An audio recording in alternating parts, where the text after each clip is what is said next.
all to our final Risk and Assurance Committee meeting for the training. So no mai. Unfortunately, we don't have Matamata-Piako here, so I have actually asked Manaia if he's willing to open our hui with karakia. Kia ora. Kia ora tātou. Me karakia tātou. Ka hui tātou ki te kotahi. Te oranga o ngā hapori tō tātou kaupapa. Kia urupu, kia tōtika, kia mai aho ki tātou, kia motivate. We come together as one, the well-being of our communities is our priority. Let us be diligent, prudent and courageous. Let's embrace the challenge. Haumi e, hui e, hai ki e. I do have an apology from Kevin Chatham. So, thank you. So, just a couple of comments first. So, I just want to say thank you to the NPDC team for all of the great work that they have done in relation to the huge pack that we have today to consider.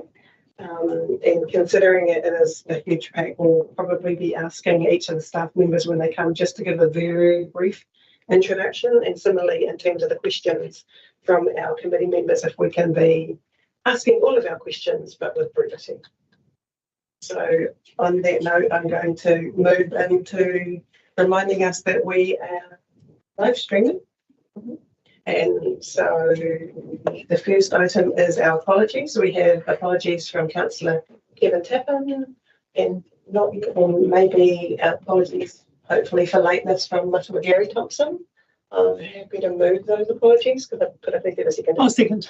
Joanne seconding. All those in favour, please say aye. Against? For mana carried. Any additional urgent business? No, moving on. Declarations of. And another text message at 7:51. Apology. Gary, he's not well. Oh, okay. So, sorry. Get well, Matamata-Piako, and keep him. And so we have two full apologies for the hui today. I guess, Sorry. yeah. Do we have to do it, Steph? Are we happy with the mover and the seconder? Yeah. All those in favour, please say aye. Against, mana carried. Excellent. Now we're moving on to declarations of interest. Do we have any in terms of the agenda items today? I will have to declare my directorship, I guess, with Waikato Waters Limited, and there is a specific item on the agenda today, and as a result of that, I'll step out in accordance with, I guess, their standing orders for Matamata-Piako District Council. I don't know if I can move that. Can I please have a mover? Yeah, Adrian's moving. Councillor Bruce is seconding. Look this side. Yeah. I just like, Yeah. All those in favour, please say aye. Aye. Against, mana carried. The next item on our agenda is the confirmation of minutes. Do we have any items of inaccuracy that need to be amended on the minutes? There are none, so I'm happy to move the minutes. Can I please have a second on the Adrian figure? All those in favour, please say aye. Aye. Against, mana carried. Good morning. The first item on our agenda today is the chair update. I'm taking it as read. There are reflections in terms of the Institute of Directors and Office of the Controller and Auditor General forums that I've attended. I do want to reiterate my thanks to the committee members for completing the self-assessment survey, and I look forward to comments on the committee's charter. But ultimately, I'm really proud of the work that this committee has done over the triennium, and thanks to all of you for the work that you've done, and also to the NPDC team for the work that they have done in terms of supporting the committee. I'm happy to receive any questions or comments. We'll start, I guess, with the chair report first, and then we'll move into the self-evaluation or assessment results, and then into the charter, if that's okay. Yep. Yeah. I'll just start by acknowledging your chairmanship in this, or leading this committee, JD. Just want to note that because it's helped us to take that next step in our risk and insurance journey, because it's definitely an evolving beast that we need to be really effective for our council. So thank you. Thanks, Adrian. If there are no questions on the chair report, are there any questions on the self-evaluation, self-assessment survey? Are you happy with what you guys wrote? I guess it's when there's comments and where a member makes a statement or recommendation as to how that's handled. Which there isn't here, but just that the assessment actually, yeah, that was probably the only question as to how that gets discussed in a council meeting. Yeah, I'll give you a comment on that if that's okay. I did intend to have a cordial with Mr. Gary today about that. In my mind, I think for Te Tiriti o Waitangi commitments to be embedded within the charter of this particular committee, I think it would be best for it to first be embedded potentially within the charter of the council. And so I'd like to see it from that particular approach. Don't get me wrong, I would love to see the committee in the space. However, I do think it needs to be tied at the top and linked from the top. But look forward to what that could look like in future charters for the council. Any other comments on that?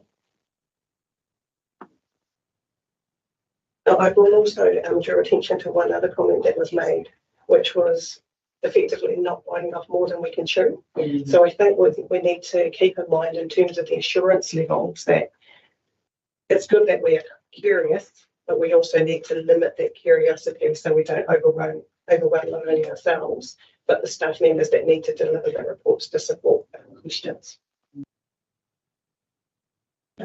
And probably the only question I have is in our assessment is, have we got the right skills at the table taking us forward? That's probably the other element that we need to consider from the membership going forward as well, as to where we're headed.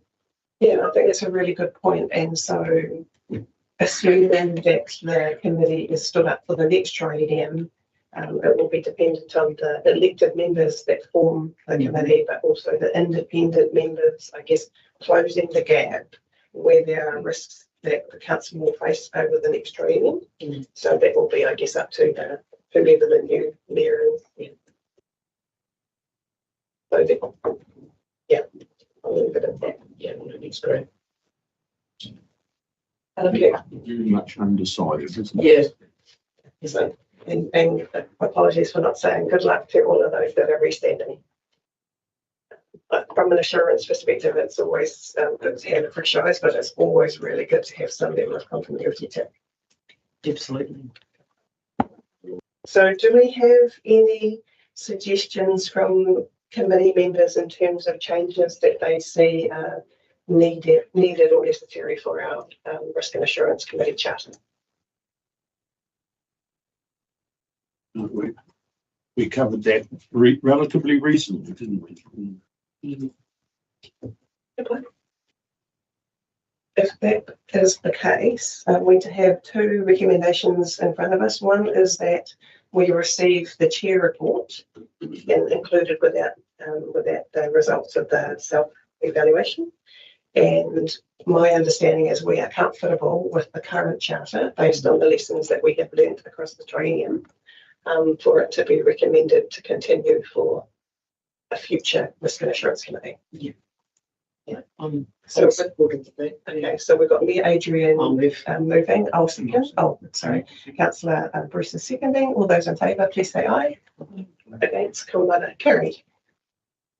I feel for you, Councillor Bruce, because you kind of. I'm You're like like a leopard.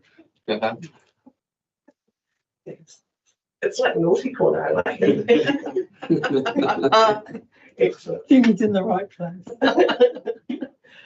All right, Tim. The second item on our agenda is the CEO update from the moment. So maybe a few brief comments and then open to comments and questions. Kia ora. Kia ora, Chairman. Good morning to again to elected members, to me, Adrian, and to our auditors.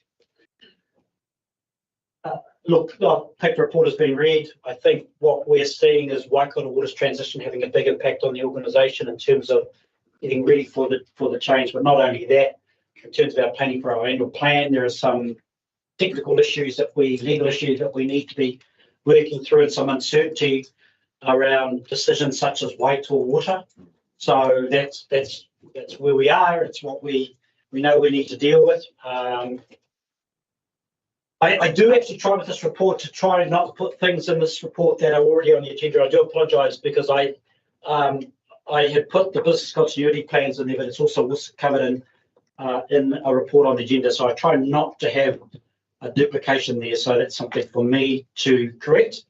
The other thing is normally the significant projects would be identified as an individual report on the agenda as well. This was done because there were not any major updates to the projects, and so the thought was I'd put in my report. My preference is that where there's a work program item and there should be on the agenda, that it will be on the agenda and not on my report. So this was like an interim step, but it's not the norm. Happy to take any questions of any of the issues on the report. Comments or questions, team?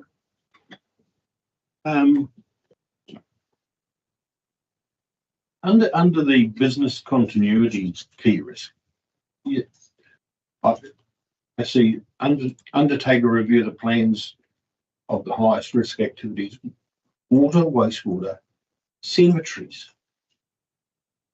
Yes, well, I think COVID taught us a lot about which of our activities are really critical if in the event that we have a disruption of some sort, and it's, solid waste and cemeteries, absolutely critical. And that's why, as an executive, we focused on those areas. You've answered the question.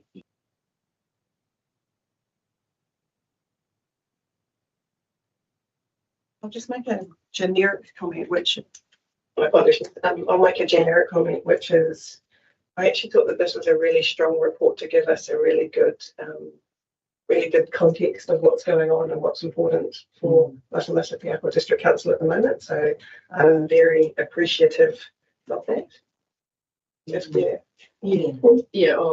I absolutely agree with you there, Jadine. It's laid out clear, it's concise, and says it as it is. And I guess adding the cemeteries, it just highlights, even in a civil defence emergency, how things could be in disarray, but some things have to keep happening. So, because we all tend to think about IT and not really think about the other things. I hadn't put that COVID. To connect it. I was trying to connect. But when you think about a major civil defence emergency, it's some of these things have to continue. So I appreciated the layout. It's very easy read, and some good work happening over the risk factors. So I'm happy to move that we've received the report. Could I please have a seconder? Yep. If Joanne seconding, all those in favour, please say aye. Against, Kumana carried. Thank you. Before we move on to item 7.3, I just wanted to mind my manners and actually welcome everyone specifically to our final meeting of the year, including our external guests as well. And I won't forget to say thanks to Steph and the governance team in terms of the minutes. It's a job that I don't like doing myself, and they do it so well. So just wanted to say thank you and welcome. So 7.3 on the agenda, which is the recommendation to re-establish the Risk and Assurance Committee for the 25 to 28 triennium. Welcome, Ken. Great to see you. Thank you. We could just have a brief update and then we'll open for comments and questions. Go on. Yeah. Good morning, councillors and Chair. Look, I don't really propose talking to this much at all because I think the paper can largely speak for itself. But look, this is, I guess, where we are in terms of timing of triennium. I guess what this report tells is the story of this being, a successful and a valuable committee, a very valuable contributor to the governance structure. So look, I pick up on essentially some of the achievements over the current triennium. So yeah, a lot of really good work done. Potential focus in the new triennium. So look, I think risk maturity is increasing within this organisation. I think this committee plays a big part in that. So yeah, look, some focus areas in terms of the new triennium listed there. And then very much some reference to good practice considerations.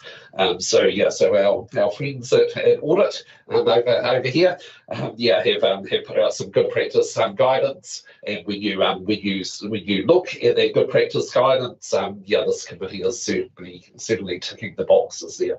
So so look, this is a suggestion that this is very much a formal resolution. Going through to the incoming council that a very similar committee being reappointed with the new triennium. Thank you, Ken. That's a great summary. Do we have any questions or comments from the committee? We're not so much a question again. I think at the end of the day, I think the journey that this committee has been on over the past few years, and particularly this triennium, because of the momentum we've built in the council with projects, there's been a lot happening.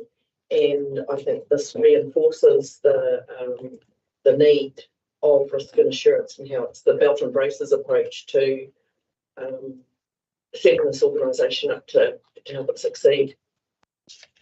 Yeah, I think that's really, really important that we function in that way, because, well, that's the way I see it, is it's assisting staff to and supporting them to succeed and get to the end.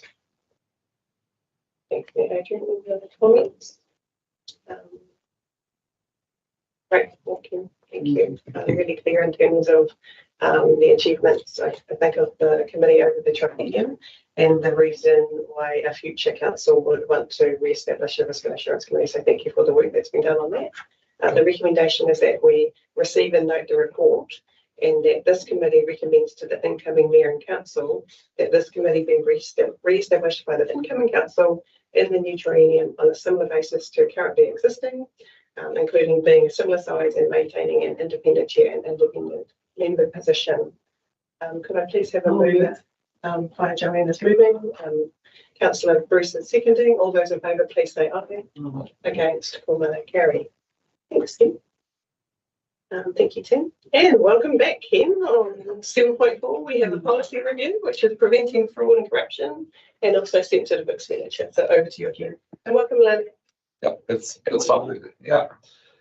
Okay, so look, so this is well, I guess a fairly significant paper, this one, in terms of taking a couple of really quite key policies of the organisation. Were certainly key in regard to ensuring that there's good public trust and confidence in the organisation. I think I used the word cornerstone somewhere in this paper in terms of what these policies are, because they are pretty fundamental to ensuring that you do things right by the ratepayer. So look, essentially two policies. So so the fraud and corruption policy, it's actually not too long ago that you actually reviewed and adopted it. So it was February 2023. So that was really only just over a couple of years ago. But look, what essentially has triggered this review, which is perhaps a little bit earlier than it might otherwise have been, is that Audit pointed out that there were just a few things. I think they were generally relatively minor matters, but look, there were a few departures from what is recognised good practice, which is a guidance document from the Ministry of Justice in terms of what should be in a fraud and corruption policy. So what this review was making sure that we just picked up those half a dozen things. We incorporated those in the policy. We gave it a broader general review, and and here it is for you essentially. Now, just on a little bit of a further reading, I know there were some questions just in the last few days, and we are going to make a suggestion that Oh, and unfortunately, I don't have the, yeah, I'm just not sure if I can reference this well. It's page 3 of the policy. I'm sorry, I'm not sure exactly what page it is on. Oh, sorry, it's on page 46 of the agenda. 46 of the agenda. Look, there is a little section there called distinction from other policies. And we actually did have a question on that. In light of that question, yeah, look, I think that that little section, and I can't quite recall where that came from because it's been a couple of months. I actually think that little section there probably should be deleted. So I would actually recommend that we delete that. I really don't think it adds any value, and in fact, if anything, it adds a little bit of confusion. So yeah, so definitely would be suggesting that change. Yeah, but I think that was largely it. I mean, there could be. Oh, I'm sorry, there was one other one which is on page 8 of the policy. So there'll be a few more pages on page 8. It's on page 51 of your agenda. Under the section effects and risks. Yeah, there's the sentence that starts off the effects and risks section. Yeah, there's actually the words there in place to prevent, detect, and reduce fraud and corruption. So just looking at that word reduce, actually, I'm pretty sure that's actually a typo. Yeah, so it should, and in fact, you can see the reference to this right on the first page of the policy, that what this policy is about is preventing, detecting, and responding. So look, if we could just cross out that word reduce and put in the word respond, and then to make it make sense, you have to put in the word to. So it's yeah. So we have robust measures in place to prevent, detect, and respond to fraud and corruption. So yeah, those are the two changes that I would suggest. So Chair, I don't know if you want to invite questions on the fraud and corruption one first before we move to sensitive expenditure. I think that's a great idea. Thank you. Okay, so any questions or comments from the committee members? Oh, hello over there in the Nordic corner. I'm a bit worried here on page 8 of it. It's convicted of fraud and what have you, and it's under the Secret Commissions Act 1910. Was hanging still? Quite possibly. It's an old act, isn't it? Very comprehensive.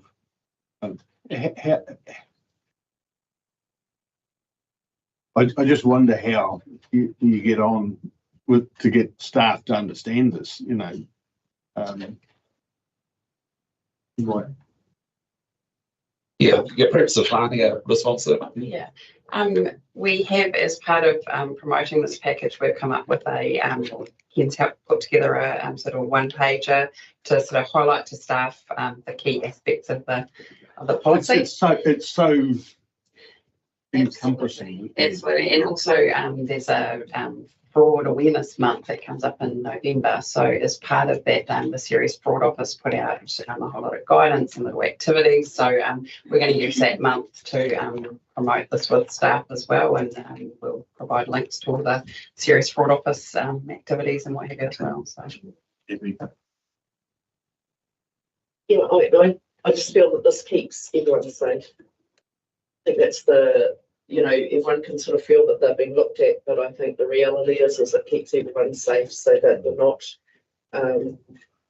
they don't feel like they're being questioned very much, isn't it? It's about keeping everybody safe and having the practice in place that achieves that, so that they don't fall into unnecessary questioning.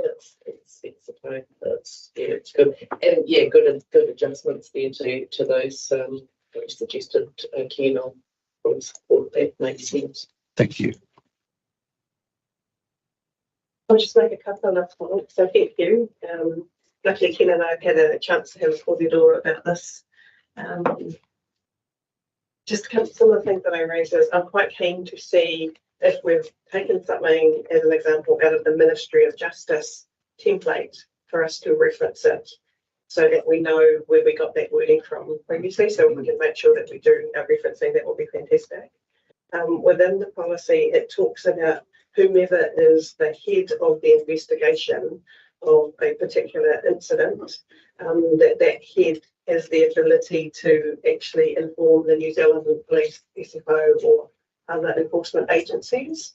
I would like to see incorporated that is in collaboration with the CEO or the mayor, depending on who is being, I guess, investigated.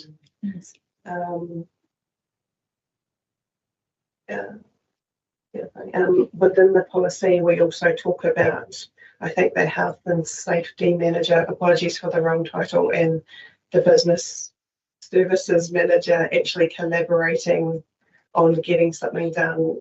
But I would like to see a single point of accountability, because I think they're both responsible for the communication of what you just talked about, like the one pager and things like that. I'd like to see it just being with one person versus two. I'm not saying that our staff will kind of look at each other and say, you were supposed to do that. I'm just quite keen to see it in one particular place. Other than that, I think we've done some strong work in this space to tighten up some gaps that we did have previously. Mm-hmm. There are no further questions. Our recommendation is that we receive the report and update the policy based on the comments that were made today, both by Ken and committee members. Are you comfortable with that recommendation for that particular part, and then we'll move on to the next one? Yes, Chair. So those last 2 or 3, in fact, I think there were two changes, and then a call for referencing that we would likely do by way of footnote. So I take it that we pick those up. Yeah, very happy to incorporate those. And then ultimately, can we move this one? No, we have to move it together. My apologies. Oh, okay. Well, I think we should. And then my understanding is that the recommendation is also we recommend that council approve. Correct. The policy as well. So I'm happy to move. I'll see that. We have Joe in seconding. All those in favour, please say aye. Against, command carried. Sorry for adding additional work to you. And now we can go on to the sensitive expenditure. Yeah. Yeah, no, that's fine, Chair. So, yeah, look, sensitive expenditure policy, and look, this is a little unfortunate that this one is such a long policy. So, look, essentially, I think it now comes up to about 30 pages. Yeah, now I think in large part that's because I guess this is a big area, sensitive expenditure. I mean, it's also an area that there is a very, very, very comprehensive good practice guide published by the Office of the Auditor General. Now, this policy, the current policy that you've got in place actually dates back further than the fraud and corruption one.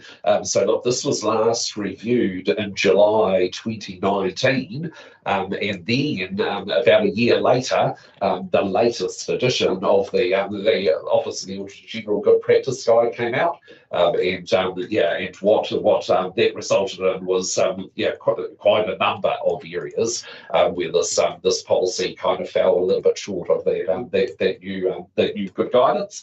So this policy actually has had quite a number of changes to make sure it is brought up to date with that October 2020 guide. Okay, now there are the very similar to the fraud and corruption policy, or the preventing fraud and corruption policy. There are a number of amendments that I will just indicate that we would like to make. These did come out of a discussion in the last few days. So look, there was a call from the chair to insert some footnote and referencing.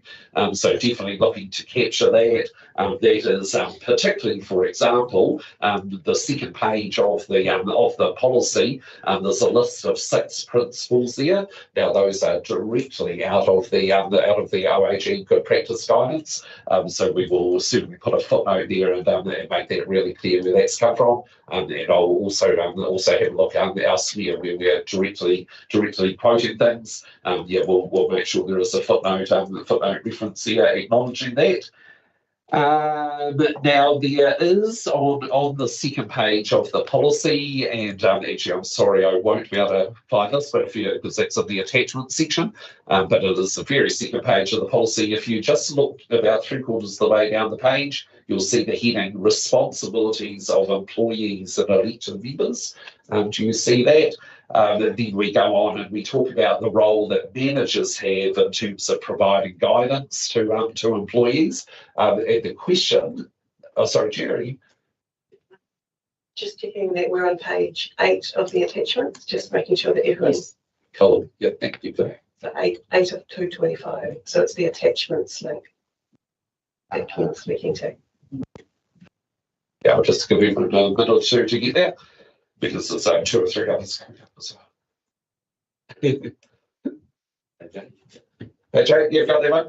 Yeah, so about 3/4 down the page is the heading, the responsibilities of employees and elected members. And it's very much talking about in the second sentence that managers have got responsibility for guidance for employees, for staff. Yeah, I guess the ambition there that was brought to our attention by the chair yesterday was that what about elected members in terms of where's that guidance coming from? So look, I was looking to suggest a sentence following the one that we've got about the managers to say for elected members, including the mayor, any necessary guidance will be provided by a member of the executive team.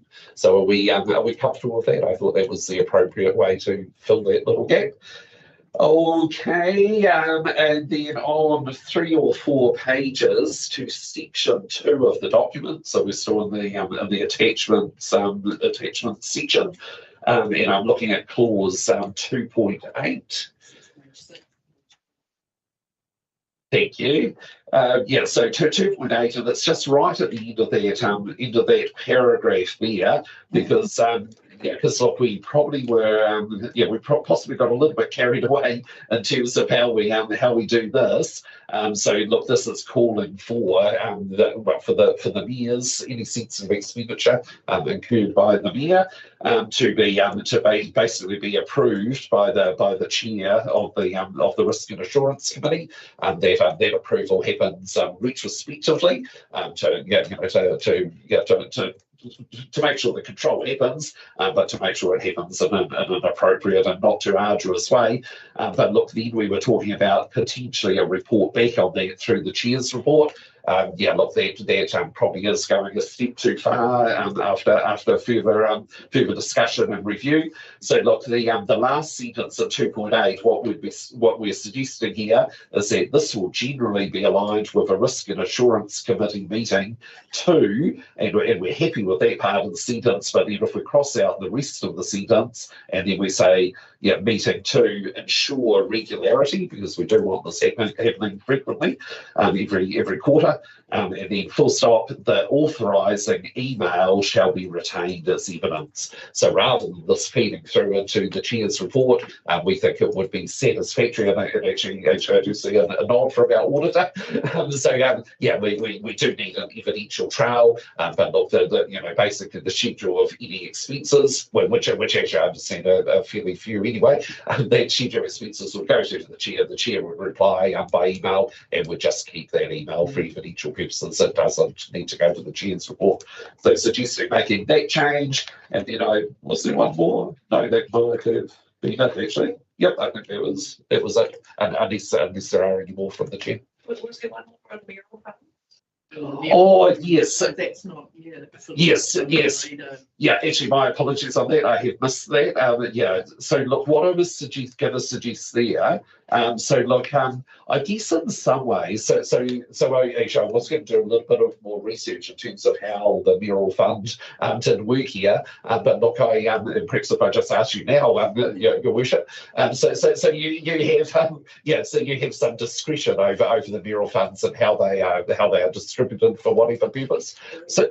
Yeah, so look, I guess I could see that perhaps piggybacking off that same 2.8 clause, where we're essentially the spend happens because I should imagine sometimes that is under quite a bit of urgency that some of that spend might happen, or possibly there'd be a bit of timeliness involved there. So I would suggest perhaps an add-on to 2.8 where we say that any spending out of the mural fund again again is brought to the attention, retrospectively brought to the attention of the chair of the Risk and Assurance Committee, and again an email back saying that that's appropriate, that the mayor has exercised discretion in that manner. So would you be happy with me just constructing a sentence or two just to address that? And actually, to be honest, it might be a new clause, a separate clause, but immediately after 2.8 and having the same control in place as 2.8. Are our auditors comfortable with that? Yeah, I think it's important to show that accountability and transparency. So that's where it's just another eye over it. Obviously, the fund does have guidelines on what the purpose of the fund is. Yes. So that is very much the guiding thing. It's not like you can just spend it on whatever you like. So just to reassure that there is a framework around what the mayoral fund is for, but this does, because there is no reporting back. This is the important part, is the accountability part. So more than happy with that. I think you've got two options, Ken. One is to include a separate clause for it, or the other is just to, next to the mayor's sensitive expenditure, you could say including the mayoral fund. Right. Over to you in terms of how you differentiate that. Well, I think either could work. Okay. There may be a need for them to be separated out. I'm not aware of that, but I'm sure you'll figure that out. Thank you. Just to simplify it, I think it would be good if you could put it together, because it sort of is in the same space. Okay. You know, we can make these things pages and pages long. But if there's things to make it, so Dryden Spring always talked about policies on a page. So the longer we make them, you know, you want to make them as concise as possible. So I would certainly be happy for that to be put with sensitive. Yes, good feedback. Thank you. Any other questions or comments in relation to the sensitive expenditure policy? If there being none, the recommendation will be to receive the policy, to update the changes based on the feedback from the committee today, and that this committee recommends that this policy be approved by council. I'm happy to move. Could I please have a seconder? We have people in James seconding. All those in favour, please say aye. Against? Tilmana carried. Well done. Thank you. All favourite policies again. Welcome, Nadia. Item 7.5, which is the review of the draft liability management policy and the draft investment policy. So, quick summary if you wouldn't mind. Questions, comments. Go ahead. I'm pleased you enjoyed this policy because it's come back a bit sooner than it otherwise would have. So usually we'd just review this policy every 3 years, sort of in line with our LTP, but this time we've needed to update it given the transition to Waikato orders, and we've also taken the opportunity to just update, given our organisation restructure, some responsibilities within the policy. But yeah, happy to answer any questions you have on that. We'll go with the liability management policy first. Any comments or questions from the team?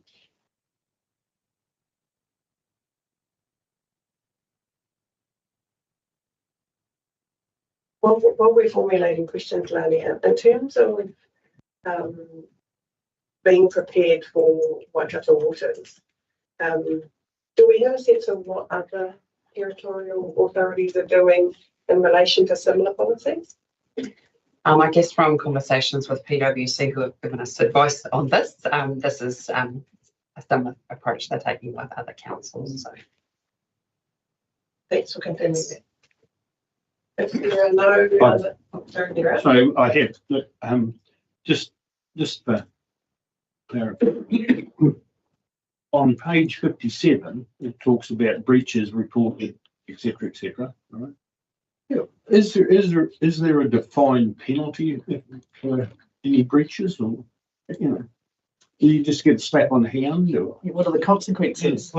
I guess so we have to report to LGFA that we've complied with covenants. So I guess if we weren't complying with any covenants, they would look at us unfavourably, I guess, potentially. Which could affect our what we pay for our borrowing costs. okay? And then on page 59, I made a comment here. I'd like an understanding in layman's language of how transactions with Waikato Waters will work, and I don't think it's for here, but it's I'd like some knowledge of how that's going to work. All right, so that's for later. Right. And I don't think you'll be alone in wanting to ask and answer those questions. So Right, fantastic. okay. Yeah, we all agree with you. Just to follow up in relation to that breach was of an internal policy, this internal policy. So, and it was breached from, so I think we're back on page 57. The counterparty.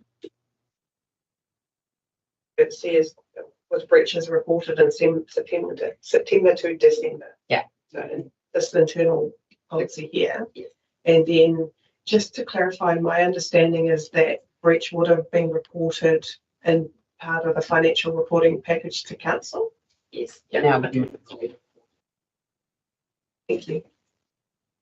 So if there are no further comments or questions, the recommendation, because we'll move to investment next. Yeah, actually, the next move to investment policy now, I think that might be. it's quite simple. The Yeah. investment there Yeah. wasn't much. Did you have any opening comments in relation to investment? No, I think the only thing we needed to update there was the responsibilities again. Any questions or comments on that? No? Okay, so we'll go back to the overall recommendation for us to receive the report and review the draft policies and provide comment. So we have provided comment, but nothing in terms of updating the actual policies. So I'm happy to move. Councillor Brooks, all those in favour, please say aye. Okay, carried. Here we go. Thank you. We are now on to item 8.1, which is the half-yearly update on the policy planning and reporting stock take. So we have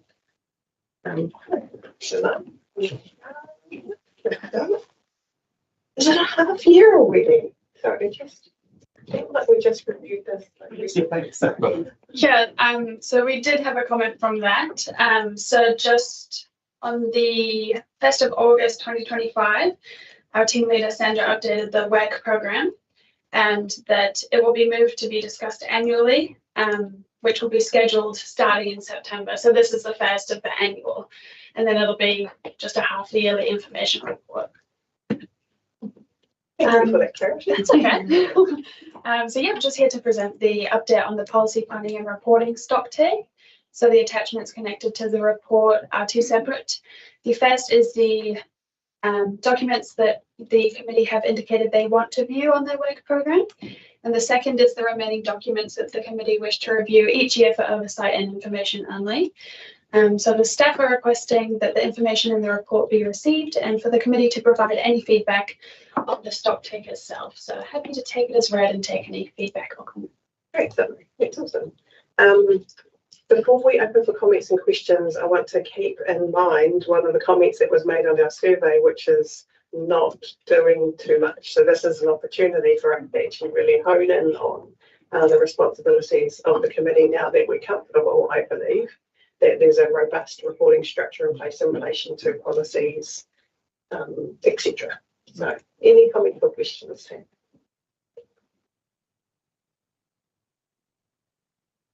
Yeah, I guess it highlights just how complex council is with all its policies and what it needs to have, and to see it all here in its processes of timing of review and stuff like that. And it is a case of, okay, we don't need, if you've got the structure, I think operationally there needs to be that structure in place, and what's risk and assurance's duty here to ensure that the policies are, reviewed in a timely fashion, I think is and which ones are critical to risk and assurance. That's the other thing, because we can get very donkey deep in operational stuff where the consequence it isn't a significant consequence to the risk and assurance. It's just seeing it on paper, the how many there are. just how it is, but that it is being followed. Yeah, I think that's the assurance side of it.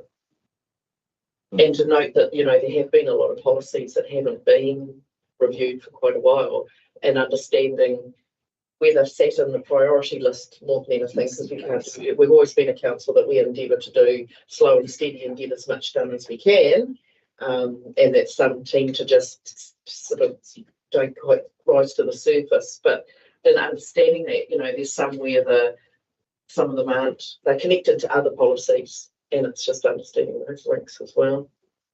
But no, it's good to have the traffic light system in there. So what is our way forward in addressing this? Really good points. I think we've got to a level of comfort that the system exists. I do believe that there are priorities that ultimately with the executive leadership team and their staff members in terms of making sure that they keep an eye on the horizon and keep up to date with the policies in respect of other things as well. So that's, it's just hugely making thing. But in future, and not for now, but in future, I would like to see what is reported to this committee really honing in on the responsibilities of this committee. And so we do have quite a list of things at the moment, but I would like to see us sharpen that in the future, not for now. So, but ultimately, I think that the team has done great work to give this information to us for consideration. If I can just add one comment in relation to that. So as Charlotte said, the second of the attachments identifies all of those policies that this committee has oversight of. And we would really appreciate any feedback from the committee in terms of those policies that you would like to see brought back specifically as agenda items in the coming year. And from that, if there's any today, we can then include them on your work program, and the work program will be signed off in December. So that's one of the reasons why we put this on the agenda today, was that the committee can then, if you have any feedback in terms of saying, look, we really would like to deep dive into that particular policy or document, and then we can add that to your work program for your approval at the December meeting, and then that will, program that next year. Thank you, Niall, for the quick clarity. Can you please reference the page specifically that you're talking about to make sure that we all know? So if we look at page 74, sorry, those are the ones which 73 is 73, sorry. 73. Yes, that's correct. They're internal active.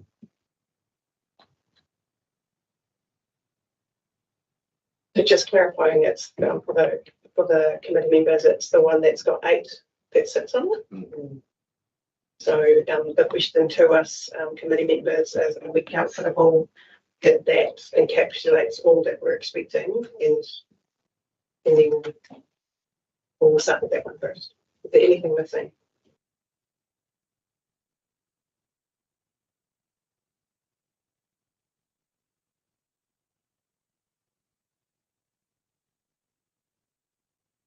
The other option, if it's quite intensive to look at, is I'm happy to take an action to review and then to come up with the recommendation moving forward.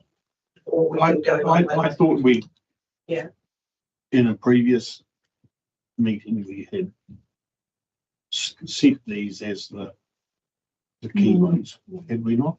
Yeah, I think well, so the one that stood out to me was health and safety. So given that we received reporting in relation to health and safety, I thought that this committee might want to review health and safety policy.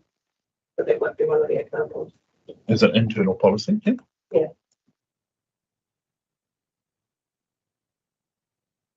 Yeah, that's good, because it's a critical one, isn't it? That's the whole thing around this, and it being a PCBU, it backs that up. It's development races, isn't it? So this probably a key one that we, even if it's a light brush over, whatever, it just needs to be, because it's about our people, right? Mm. It's probably a fair comment, JD. I think when we think about what happened this morning, so we had liability management and we had investment. So reward and corruption. Yeah. So those ones too. But I don't know whether they're seen as a package deal as part of the another process, like the LTP process or the annual report process. So those would be some that I would think that would be added to the space. And given the complexity of what's happening with the waters transition, that today might not be the last time that the liability management policy is seen by the committee if it's stood up next year. So I suppose we would also be interested outside of the programmed policy reviews, whether there's particular policies that you want as agenda items over the coming year that we can add on for you, if you want to, do a deep dive into any of those topics. Just mindful of not making work for the sake of it. Yeah, no, I'm comfortable. I do think that the responsibility, sorry for jumping in, but I think the responsibility sits with the team to actually do that. And we see it once we get into the space just from an overarching perspective versus to your work, donkey deep perspective. Not too much, please. No. So are you happy to take that feedback in terms of the ones that we've talked about, the health and safety and the one that came up today, to add to this particular list? Mm-hmm. And they will come through to the committee in accordance with the review, aligned to the review date? Yeah. So in large extent, we should have already identified those as coming to this committee. So should be anything to change in relation to those ones, but if there's anything further, there shouldn't be anything further to change in this list because we've already captured those as coming to this committee. But if there's any other changes that you see, for example, the health and safety one, we can absolutely change. We also noted the risk framework is coming to the committee, and it's noted as not being for this committee, but we can make that amendment. Yeah, I think that's the framework, right? So slightly different in terms of we're going to have a conversation soon about whether we're going to have a policy or a framework. So hear your thoughts on that one. I'm quite keen to have that conversation about that. So, any other feedback that you are requesting? Are you comfortable with that? Yep, absolutely. So Jaden, would you like to further refine the list that comes to this committee after this meeting, or? I'm happy to if everything. So I do take on board the comment that was made by Councillor Bruce that we have actually done this process, I think, before to see what we wanted to see. So I'm comfortable that it's what was presented here, the feedback that we've given, and that's not to say that at future risk and assurance committee meetings, if they're held, that feedback can't be forthcoming in those spaces. So our recommendation is that the information be received and the feedback was given to add sensitive health and safety, etc. Yeah. Fraud and fraud, corruption, sensitive expenditure, liability management, and investments. Okay. I'm happy to move. And I please give a second by Joanne seconding. All those in favour, please say aye. Against, all that carries. Thank you. Thank you.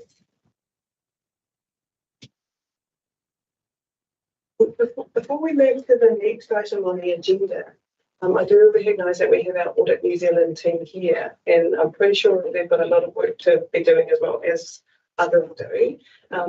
Just sense checking whether we're comfortable to move the annual report item 3 morning tea. So that will be item 8.9, the annual report and summary. Do we have those people here? I can quickly grab her and give her lunch. She's just across the road. Oh, my apologies.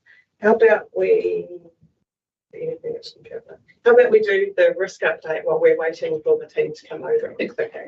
And I've got so we 8.2 on the agenda. We can page 81. Yeah. And then we'll go to the annual report.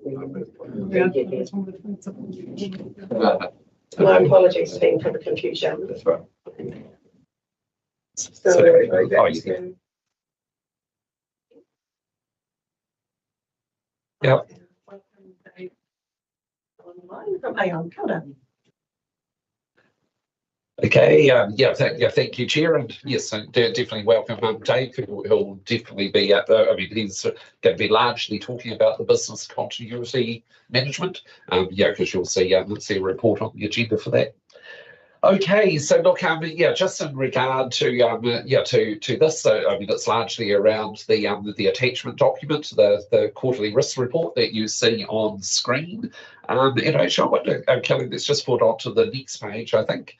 which is but basically just closing out on the 2025 risk management work plan. So you can see 4 ticks down the list there. So in our view, we have achieved the work program for 2025. Now, I know that there was a reference just a few minutes ago in regard to the 3rd item on the list. So I think we should actually pick that up now, because what the work plan action was to evaluate the current policy level documentation in regard to risk management and consider if a risk management framework would be a suitable alternative to a standard management policy. And look, I think when we were here in June with this committee, we did talk about this, but look, just to make sure we have closed this out. Look, we are very much moving along the direction of a risk management framework. In fact, a lot of it's actually been written up already. We haven't it just needs some completion. But look, I guess just very broadly, and Dave, you're really welcome to chip in here as well. But look, I guess what a framework does is it provides a much more comprehensive structure, supporting risk management in the organisation than what a policy would. A policy tends to be largely a set of rules, and very much focused on compliance. A risk management framework, or a framework, as I say, much more comprehensive, much more strategic, provides some more flexibility in terms of when you hit some different contexts. The framework should be your friend, whereas sometimes a policy document may be lacking a bit. But look, the other thing that I think is really, really important. So look, there is a real desire on the part of the and I are looking at Kelly in the room, risk management to be embedded in the organisation. So looking for a culture change, that risk management is top of mind. When making key decisions, when adopting policies, etc., etc. So look, I think a risk management framework really helps with that embedding, because the focus is on tools, it's on practice, it's on processes. Just I guess repeating myself a little bit, rather than just totally on compliance and the rules. So Dave, not wanting to put you on the spot, but look, is there anything you want to chip in on that aspect? No, I think you covered it really well, Ken. I'm sorry it's really loud here. I'm in a convention centre. I think, to your point, you're spot on. A policy for risk management, it's not much more in terms of policy than a statement of commitment, really. Whereas a risk management framework it's far more, like you say, it's a lot more dynamic. It's kind of I always use the word blueprint of how we do risk management, which you don't get from a policy. But to be sure, though, a risk management framework would be a policy level document sort of thing. What's also good about a risk management framework is if you want to make changes, or you don't have to go through that whole consultation period. The framework would, I don't know what your decision would be, but it's generally owned by this committee. So yeah, it's a lot more of a kind of living, breathing document than a policy would be. So I think you can keep both, but I think I would absolutely encourage you to have a risk management framework in place. Awesome, thank you. So Chair, I don't know if there's any questions just on that before we move on. Any questions, team? It was just a comment. 6 years ago, we didn't have any. It was we talked about risk, but now it's clear. So we've made huge progress. Right, that's what I was.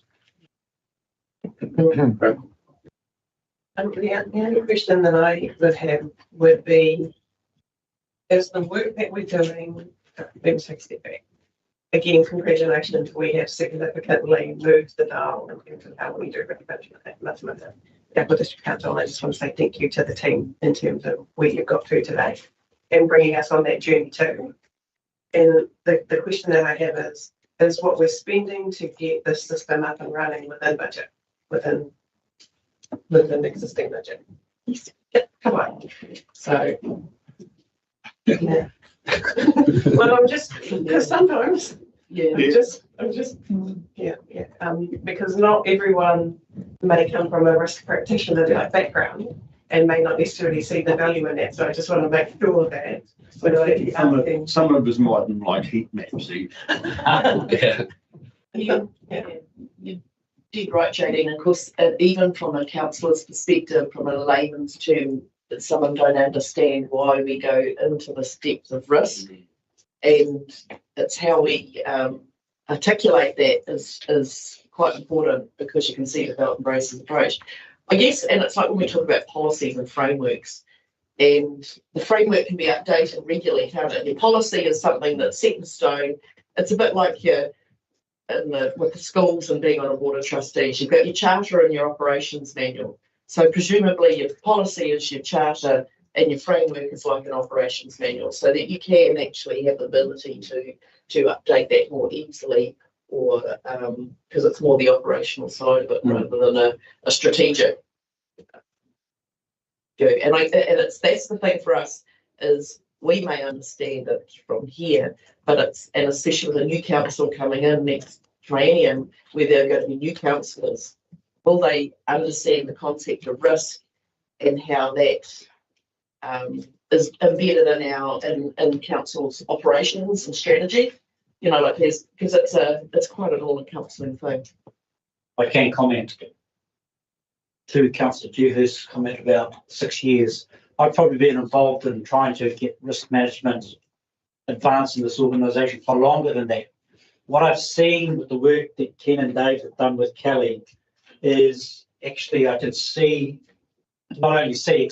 the light. We are more and more operationalising risk management. So the concern about a policy is it sits there and it's a policy for us to provide the right assurance to you.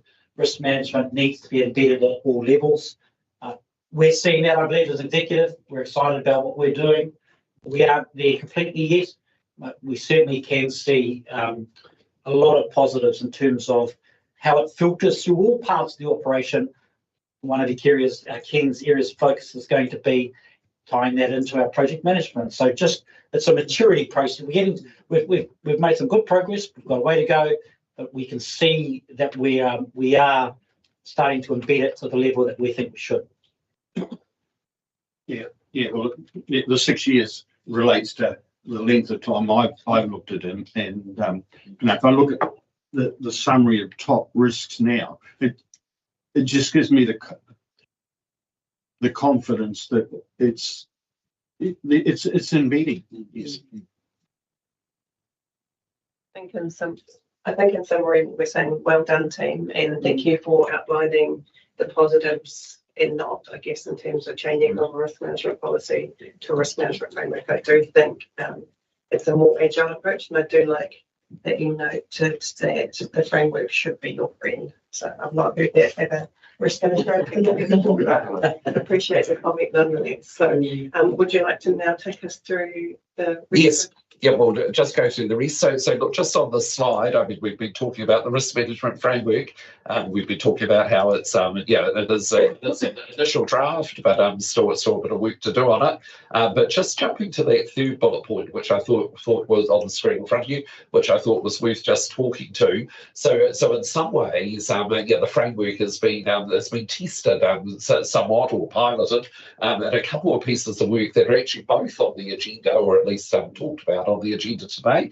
So in fact, the very next item is the Waters Transition Risk Register. So I mean, that's obviously picking up on the tools that are in that framework to develop that risk register up. And the other quite substantial piece of work that there's a deep dive on later this morning is in climate change. So yeah, so look, we've given this, we've given the framework in its unfinished state a bit of a road test, and that's been quite valuable. In fact, there's been a little bit of information backwards in terms of just tweaking some of the consequence tables, etc., just to make them fit a bit better. So yeah, just wanted to talk to that, and I guess the fourth bullet point that the completion, the adoption, and the implementation of the new risk management framework, that will be a priority for the rest of this year and into next year, particularly into next year in terms of the implementation and that real embedding within the organisation. That's very much the intent. On to the next slide, which is. Oh, sorry, was there? Oh no, I think we're fine. On to the next slide, which is business continuity management. So look, I think this is where we do hand over to Dave, who has done a desktop review. That was one of the other ticks on the chart a page or two ago. So Dave has done some review of the documents we've got in place and has issued that letter. Dave, do you want to speak to that work you've done? Yeah, sure. I received a sample of business continuity plans. Look, there's absolutely no criticism intended about anything there. I think they were incredibly thorough. My only concern would be they are thorough to the point of being lengthy, and my only sort of worry about that is what do you do with that or the lengthy document in an emergency situation, So I think my comment would be to this one is certainly don't lose what you've done, because it's great stuff. I mean, there's a lot of stuff that I would kind of consider to be kind of like desk filey stuff, and really kind of snip out the critical stuff into a shorter document that you can grab in if you at a moment's notice. I know you and I have different opinions, Jay Dean, on business impact analysis, and that's fine. But I would absolutely encourage some consideration in that space. Is like how long, what is the maximum tolerable outage, and that's going to put a risk lens across your business continuity plan, so you can start to sort of really sort out the big rocks from the little rocks in terms of high risk and criticality. But otherwise, look, no criticism intended whatsoever. They are very, very thorough documents. Yeah. Thank you. Any questions from Liz? Yeah, I think it's great feedback that Tom's given, and because you do need something, and when time is precious, to be able to do the really know what the priorities are. I guess to step back a bit, it's probably great that you have gone to such depth. Don's given you the feedback that you've gone to a lot of depth. I'm glad you've done that rather than be the other way around and be too shallow. So you know what you know, right? And if you haven't gone deep, then you missed something. So I guess there's that opportunity to have a supplementary document that maybe isn't as important. That might sit beside it as a note or whatever of the things that are there, but they're not as critical as the priorities may be. I know that'd be the only feedback that I would offer, given that you've gone to such depth to do this. Thank you. I I think the thing here is what you need to know pretty quickly is who's doing what and when, and how do I get a hold of that person. Everything else sits behind that. You've got everything. That's the difficult bit. You've done the difficult bit. I think what this should be about is teasing out that real, almost like a checklist that sits on the front of it is right. Okay, how do I enact this plan immediately? And that's what I think you're short on. You don't want to be kind of pouring through a document in an emergency.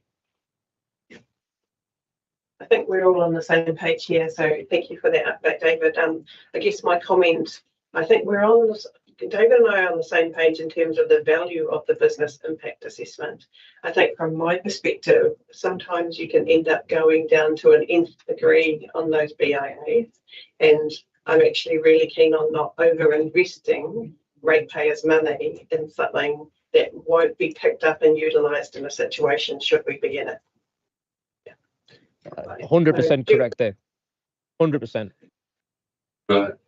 Okay, so continuing to work through the quarterly risk report, and Kelly, I think it's for you to talk about the plan for next year. Yeah, I think we've pretty much covered it.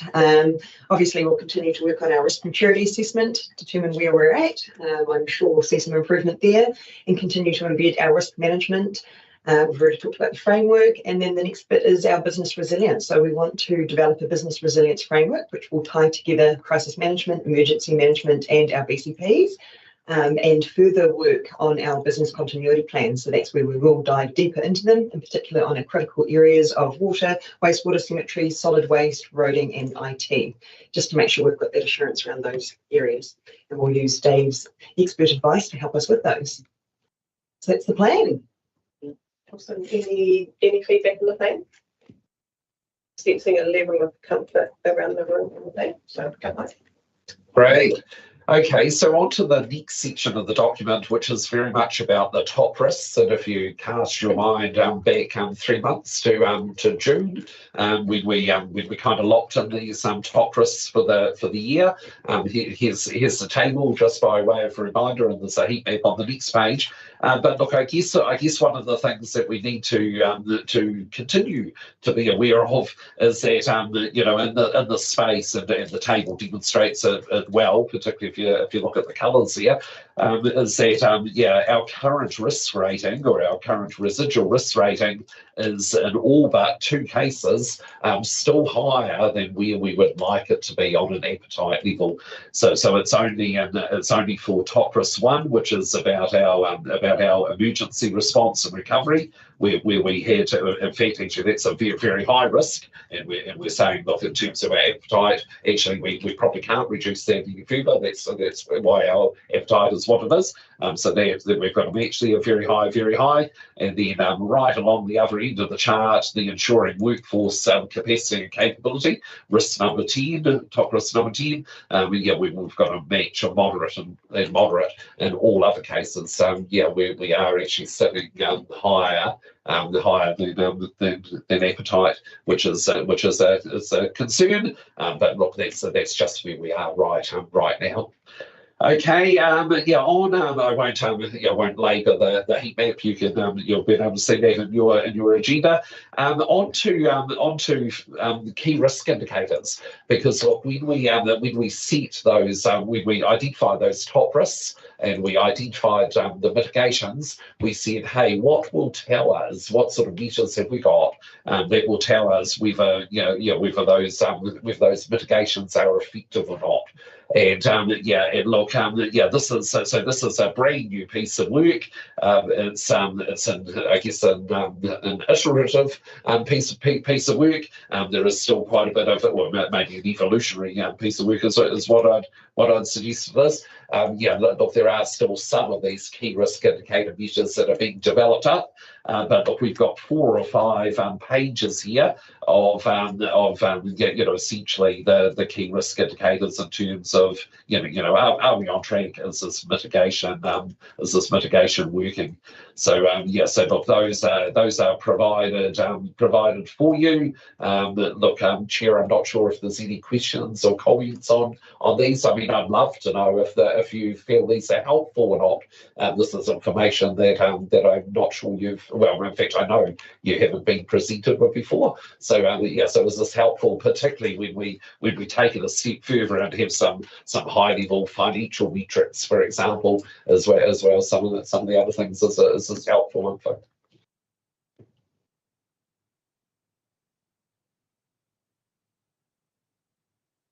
Councillor Bruce has a No.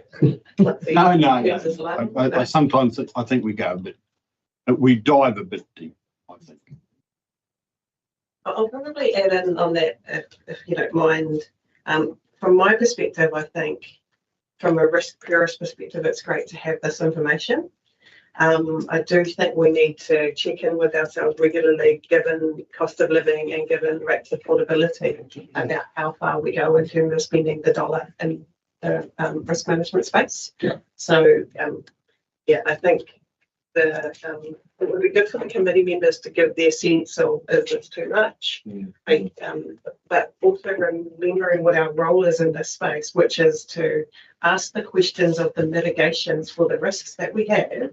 Are we comfortable that the mitigations are actually doing what they need to in terms of those risks? So also a balance for ourselves. Councillor Roberts. Well, when I look at the risks that I'm thinking about from a business perspective, IT, right? We should be absolutely on top of it. But when we get down to the relationships and reputation with the community stakeholders, that's dependent on whether we've achieved the IT risk, and we'll get hammered if we do that. I don't know. I think we just get a bit too deep in these. Are we concerned about what people think about us and what have you? That's all I'll say. On that, what would you see as changing in terms of the approach to risk management or the reporting that you're currently seeing? Just to help the team. Well, I want to see. And we see it here anyway. Is those real business, the work of the business, right? If we cover those risks, we've effectively reduced this sort of reputational risk. I don't know. Okay, Yeah, I think it's because if we deliver the services well, then surely the relationship should be the reputational risk will not be as. Yeah, I think it's just how do we present it, because really, one overrides the other. And I think sometimes on these surveys, that can be one thing that people focus on, that they focus on to drop their view. So it's, I think it's just our service delivery. It's doing everything else is the key thing, and communicating in a way. But like you've got to have some evidence behind it. This is the thing, right? You have to understand your risks, and if you've got some evidence to support, then perhaps that's you're not just dreaming it up sort of thing. I think sometimes we have to use evidence to ensure that we need to do what we're doing, surely. I think if I go back to the question that Chair asked, which and bear in mind that this for us is an evolving process. This is the first time we've reported this in this way. And so when the executive team reviewed these, we were asking ourselves questions about what is this information telling us? Is it telling us what we need to know? And so in that respect, I'd say we are evolving. But I think the other thing about the risk management process and framework that we're trying to do in terms of embedding is not actually create additional work, but leverage off what we're doing. And if there's something happening that we're missing, let's make sure we capture that information. So I just want to put the point that we're evolving, and even in the deep dive processes. In fact, in the deep dive processes, it's quite reflective to say to yourself, well, is this really telling us the story that we need to know? So to any concern about are we going over the top, and as far as I'm concerned at this point, we're building off what we already have and trying to look for gaps. I think there are going to be some changes, because we will question whether, as I said before, well, one of the ones, classic example was in risk 10, and we had various charts there, and we were saying to ourselves as an executive, is this really telling us a story? And then we started saying, well, actually, if we looked at it in a different way, that might, and we were actually talking about that first top left-hand graph, how that graph could be changed to actually provide more revealing information.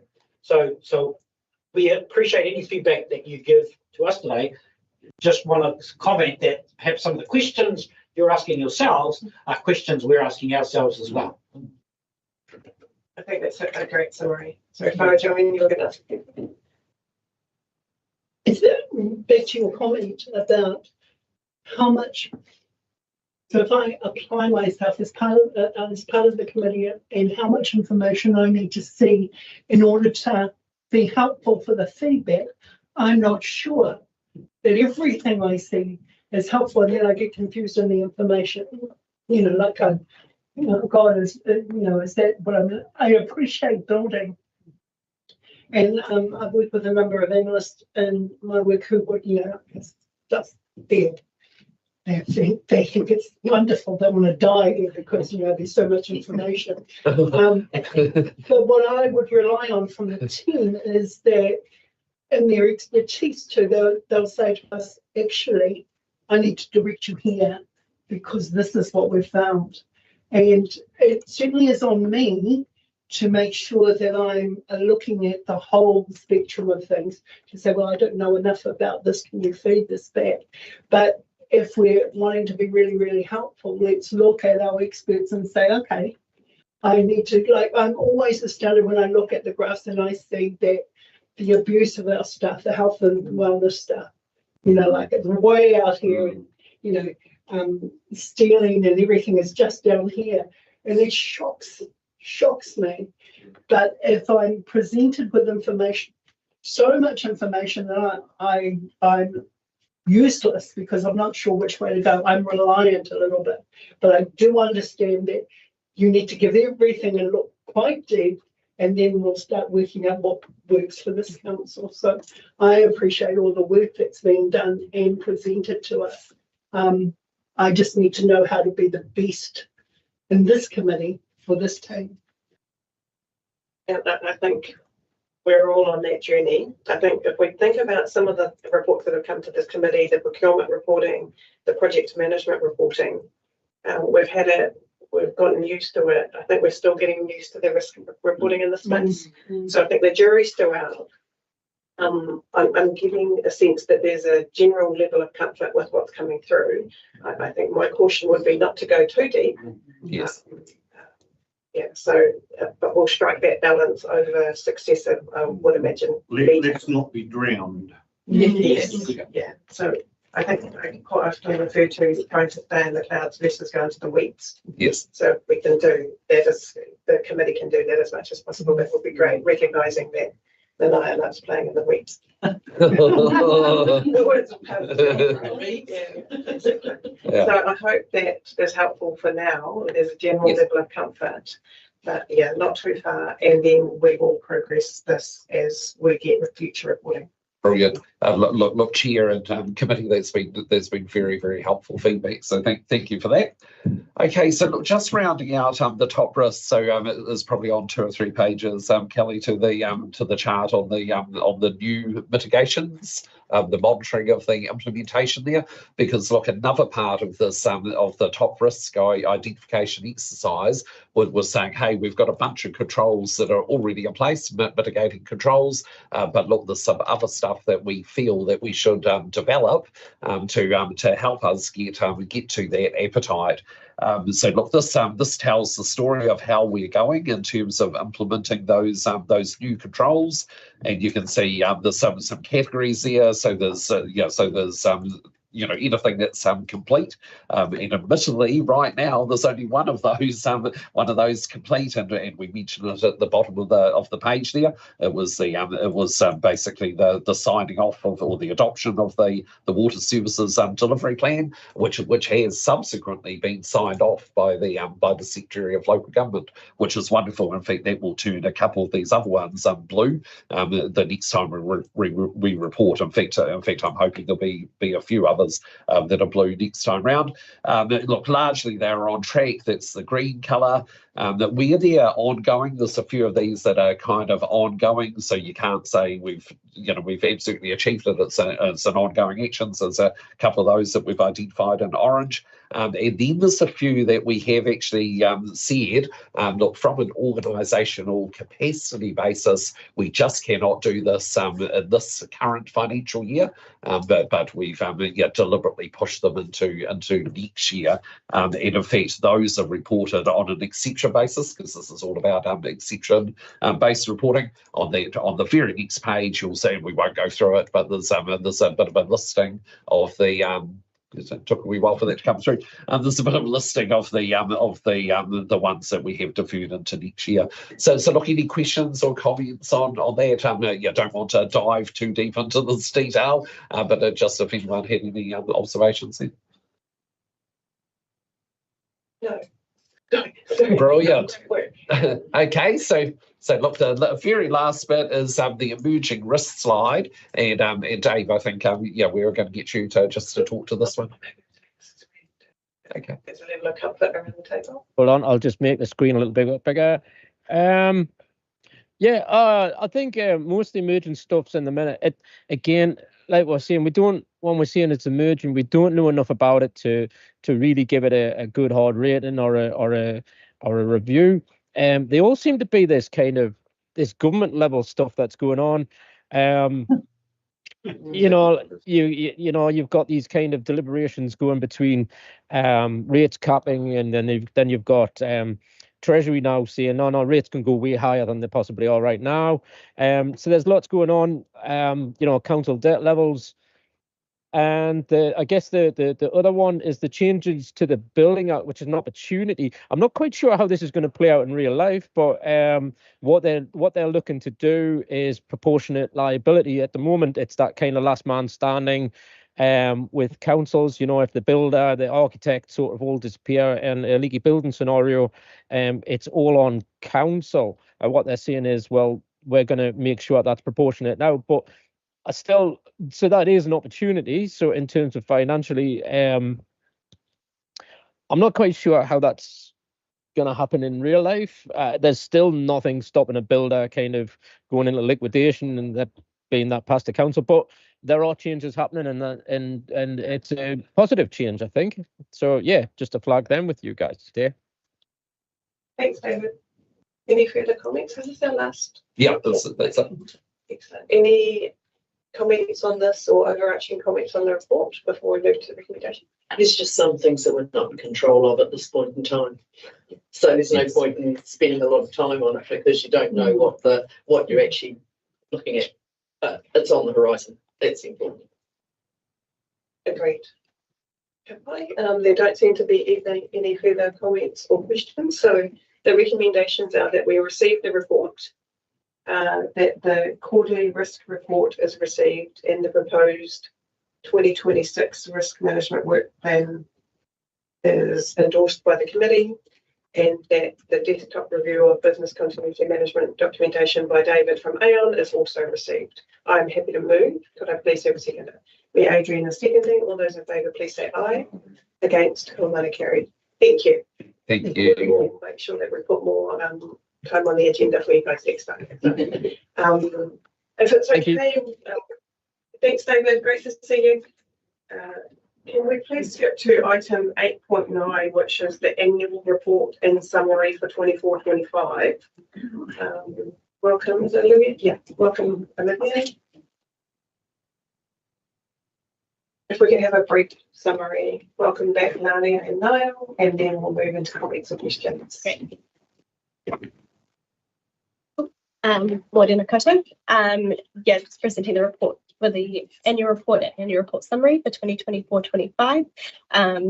Happy to mostly take as read. Just a quick summary from us is that the draft that was presented to you, I believe, yesterday in the Teams folder is the unaudited annual report and annual report summary. From the performance measures side, we have achieved 80% of our performance measures that we were set in the long-term plan 2024, which is really great, and is an improvement from the previous year with 58% of overall performance measures achieved. And yeah, just a big thank you to the audit team and to staff for working really, really hard to try and get this over the line and adopted prior to the local elections. We haven't quite made that deadline. We are now looking at delaying that adoption. But yeah, there's been a lot of work behind the scenes to go into it to date. And so yeah, that's an update from me. I'm happy to pass to Lani if you had anything to add on it. Nothing particularly, no. No, thank you. Take questions. Audit New Zealand, Alex, would you like to make any comments? And then we'll open for comments or questions from the committee. Thanks. Thank you. I'll make a brief comment. So the audit has progressed quite well. So we started in in February this year with planning. We've had an interim, we've had a pre-final audit, and now the final audit. Our team is rolling up in the next couple of days. So unfortunately, our timeline did not work out as we planned it earlier this year. There was quite a tight timeline that we were planning to get, this annual report adopted quite early. So we have been having some challenges in terms of the delivery of all the information. So we have been working on a plan B with management this past couple of weeks. So from our side, we've arranged our team to be back on the 23rd of November. They will be here only for 2 weeks, so it's going to be quite a tight timeline. We did do it that way because we want to bring back the same team. We don't want to bring back new people to take over. So that's, in our view, the best way to get this done, which would mean that adoption will move out most likely to around the middle of December. So happy to take any questions. Any comments or questions from the team? Thank you for the update. Well, I'll start with, I know a lot of work would have gone in from the NPDC team to get this across the line, and so your efforts in that space are appreciated, so thank you. I also want to outline or just recognise the 80% achievement and the progress from prior years in that space as well. And while I've filled some time, are there any comments or questions from the team? So effectively, New Zealand is saying that they haven't received the information that they need to sign off the audit opinion on the 24-25 annual report. And because of resourcing issues, i.e. my understanding is their dedicated team for NPDC will roll off, say, this week, and they're not available again until the 23rd of November. We are looking at a statutory breach in relation to the sign-off that is expected of councils by the 30 or the end of October. Yeah. Originally, we were aiming to have this signed off by the incumbent council, but unfortunately, we're not in that situation. So, any comment or questions? Any positive comments or questions? If I can, extend my thanks to the audit team that help us try and achieve this deadline. I know the team on site put a lot of effort in to try and get there. This is strange territory for a number of us in terms of our annual report process. I do thank you, Chairman, for acknowledging our team. They've been putting in huge hours to try and achieve this tight timeframe as well, and they have pushed everything they could to get it over the line. What it says to me is we and the team that we need to review aspects of this annual report to ensure that we're not in this situation again. But what I would commend is the effort that the team have put in. It has been absolutely incredible. So my thanks to everybody involved for that. My apologies to council to put that council in this position. It falls on me. And as I say, we always debrief on the annual report. This one will have a particular focus to ensure that we can avoid this going forward. Just want to say thanks, Manaya. Yeah, it's disappointing that the team did as best that they could to get this across the line. Yeah. So what can elected members to understand how we can avoid this situation going forward? What are the opportunities? What might we need to do differently in order to achieve the statutory deadline? Because we've been here before a few years ago. At least we've got a report that we can guide us for going forward with the budget, because the challenge we have is the work plan stacks up a little bit. So I wonder whether there's an opportunity here to understand what is it, why are we missing the target, what's causing the backlog of work that we're missing, that we're not hitting the target. That would be my, is it resourcing? Is it something in our systems that just doesn't give us the opportunity to succeed, that we're putting our staff under pressure to try and meet this deadline? Where can we improve? It's absolutely, sorry. that's absolutely the right question. And look, the team, Kelly and the team have been asking that question. And I just want to give a bit of a picture of this and seeing some of the comments from the team. There are many areas of the audit that have just gone very, very well, extremely well. But the biggest area of challenge, and it has been for 3 years, is with respect to revaluations, capitalisation. I don't like making excuses, but we're still paying a penalty for work that was done 3 years ago that probably wasn't done to the level that it should have been in terms of capitalisation. Work that wasn't done 3 years ago, capitalisation probably is more accurate comment. But let me just say that I believe this is in our hands. There is, it is for us to focus. You're absolutely right, Mayor Adrian. What do we do differently? And that's what we are looking at and asking ourselves, and making sure that we're making a change. Remembering that many aspects of the process have worked incredibly well, very, very well, and our performance measures is a classic example. The headaches that we used to have there and the way the team have performed is absolutely incredible. But there are a couple of touch points in this process that I think we will be looking at, and whether whatever resource is needed to do that differently, that's my challenge. I believe that we can do that, and it is on us to do that. So I give you that undertaking. I'm not asking for anything from the elected members. I believe we can look at ourselves and make some fine tuning. I would say, can I repeat, that the team that we have involved in the annual report process, incredibly experienced, have done many annual reports. I have every confidence in them. And so this is an uncomfortable feeling for us, but it is our reality, and we will respond to it. So the goalpost shifting a little bit, the stringency in the audit process. Is there a change there that we're also trying to adapt to as well, that's adding a layer of complexity? I think the goalposts always change. When I say change, I mean there's always development of standards and disclosures, and I think that the issue for us is to be making sure. Well, sorry, for me, is making sure that I have enough resources to cope with that change. I don't like excuses. I mean, there is a lot on all of that. But I do believe that we have a team that has the ability to, and has proven consistently that we can deliver, and we will again. And we are disappointed. But there'll be more than one thing. But I think there are some critical areas that we can relook at.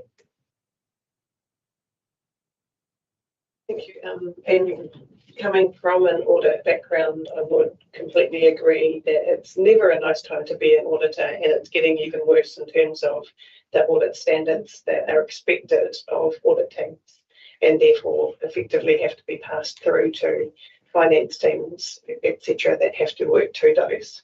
Renee, I just wanted to see if you had any comments in terms of, from an independent and constructive perspective, what your insights are about how we could potentially get this across the line.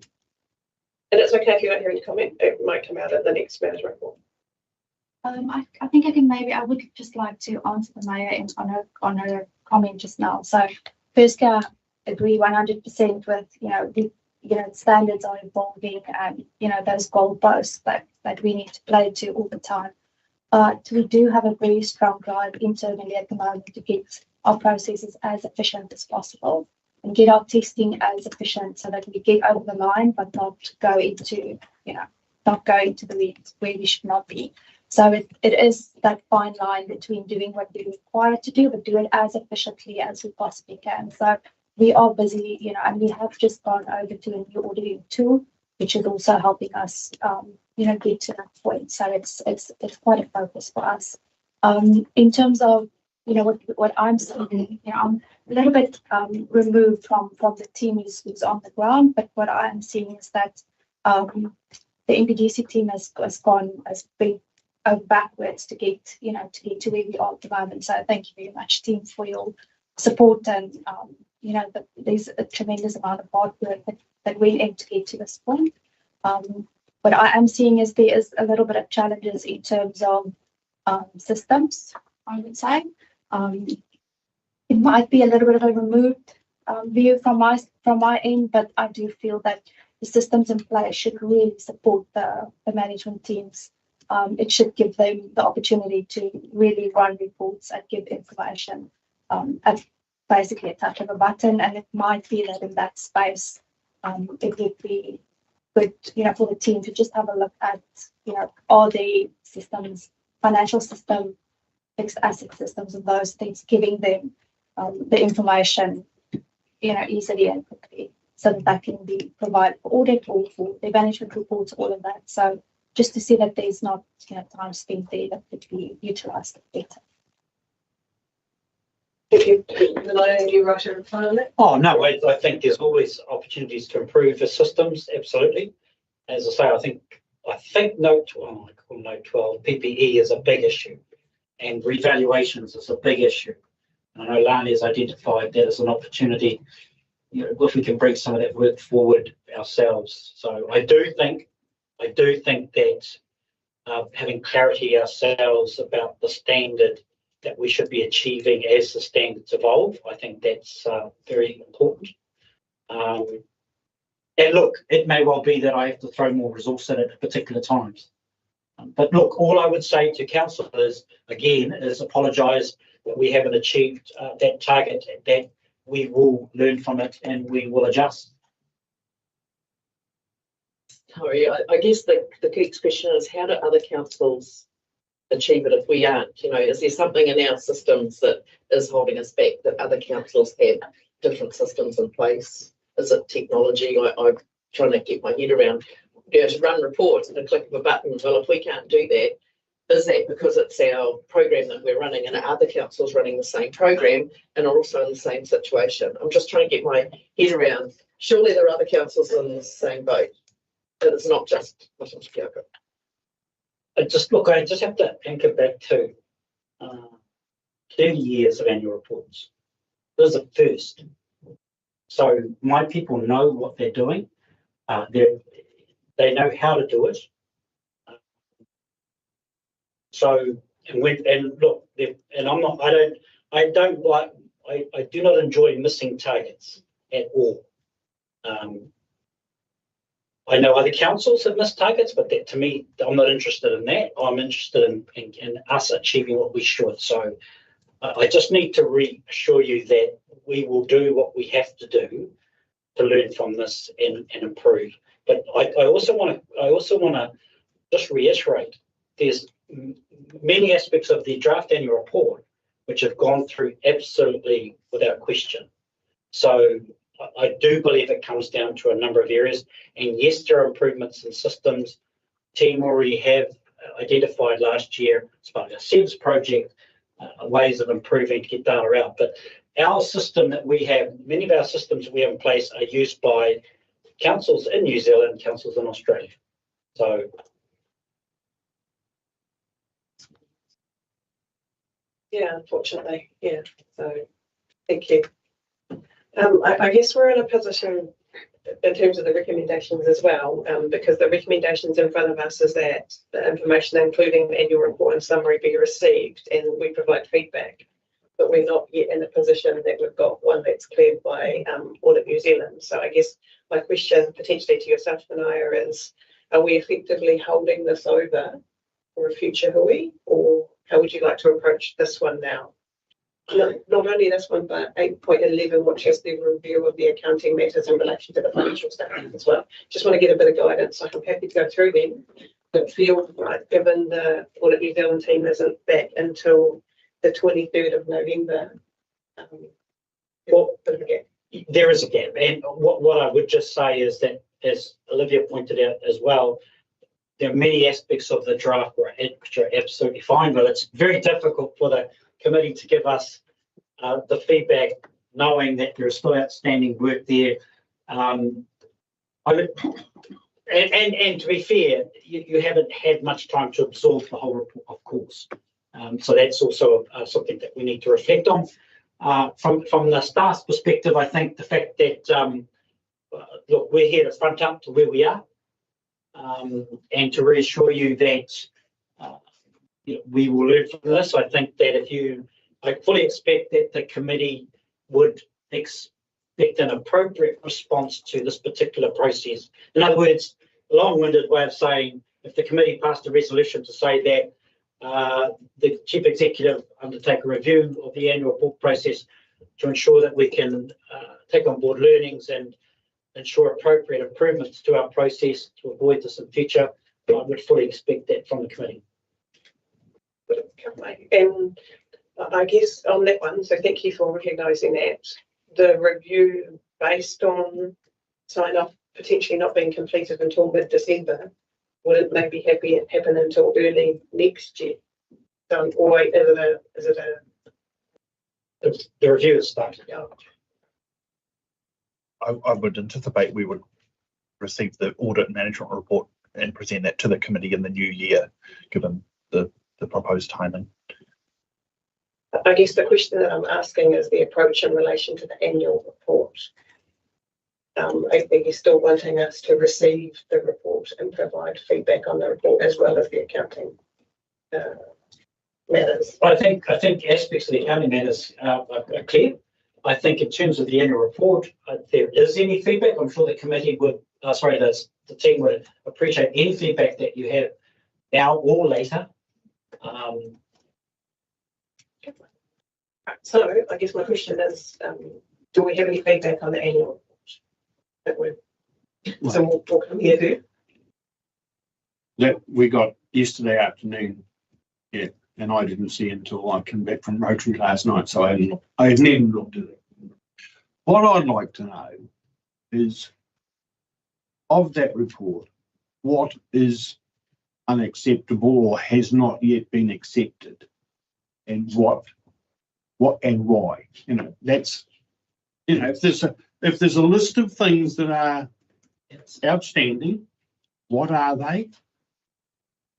And what actions required and what resources required, right, to get it done.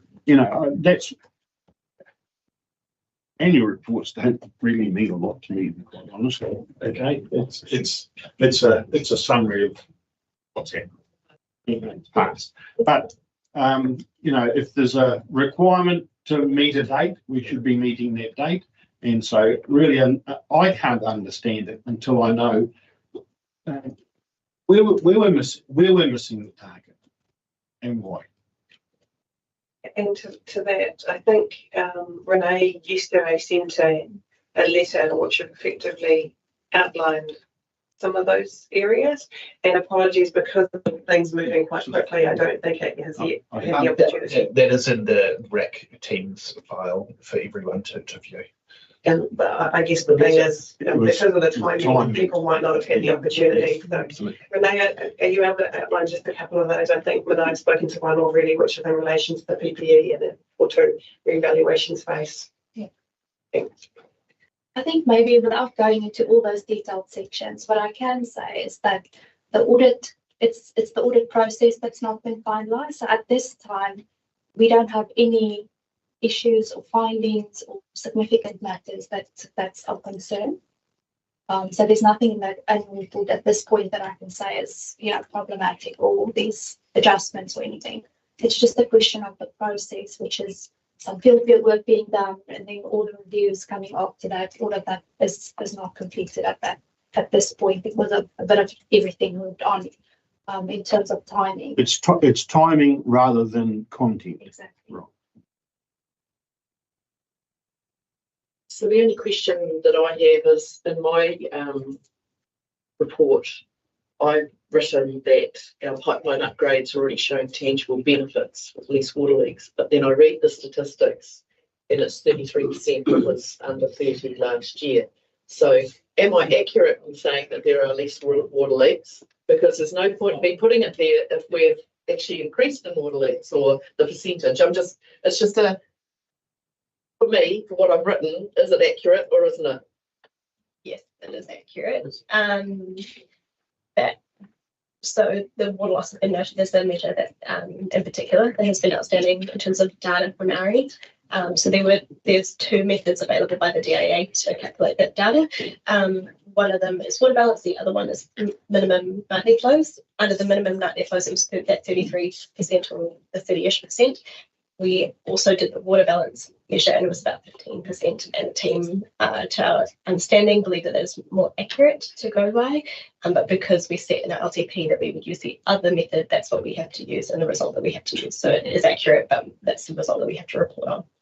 Yeah, I don't think anybody would draw it, like it just doesn't read accurately, from the I'm saying one thing and the context of the 33% doesn't actually bring that context of, because I know the team said they had a lot less leaks to repair this summer. So how can we build context around that? Well, I think that's what I was going to comment on in terms of your accuracy. We do know that the team did less leaks and our reticulations maintenance budget was not as high in the spend as that. So in that sense, it supports that statement. So is there an opportunity in the statistics to reflect that, or how do we reflect that? Because it's a contradictory statement to me. So we can add that and it's not existing. And the other thing I would note is that there are other measures in this or in the complaints and that sort of thing that can also back that up. So it's not just the nightly flows, there's other measures in there that also help the number of complaints and that sort of thing. That's great. And just a typo on page 6, sorry, I have to say it. Outcome number 3, the second one, create and maintain green and natural and open spaces. Surely we need to take out that last and say create and maintain green and natural open spaces. Just giving a degree from Good.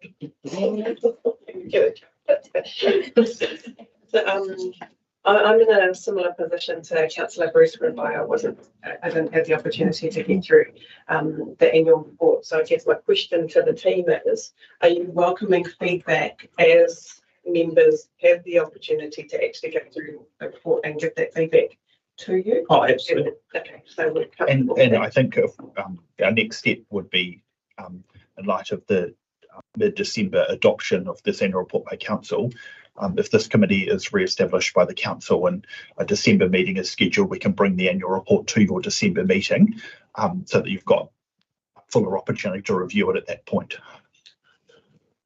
Yeah, excellent. I agree with that. So I think if you do have any comments in the meantime, can we share them with the team with the expectation or the hope, I guess, that the committee is re-established. There is a meeting in time for the adoption of the annual report to provide more robust feedback. Okay.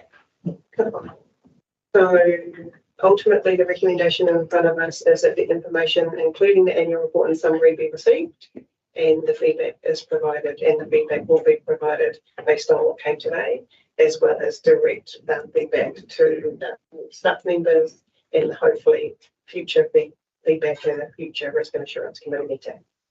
Yes. Did you also want to pick up on the recommendation the CEO provided around the process and improvements?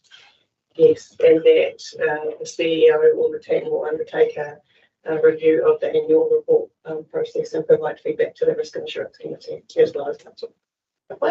I'm happy to move. By Joanna seconding, all those in favour please say aye. Against, Kuamana carried.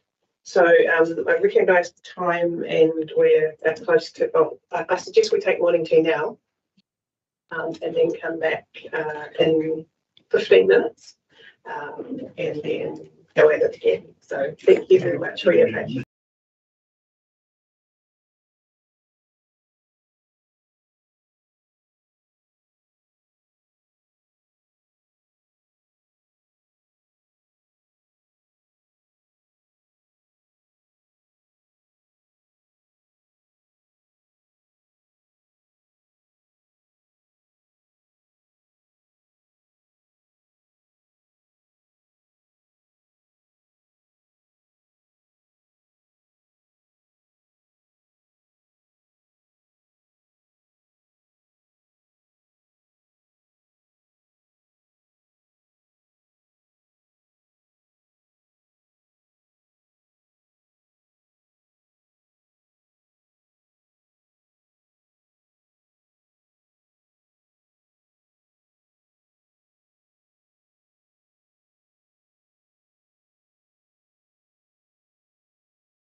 interim audit report and audit recommendation update.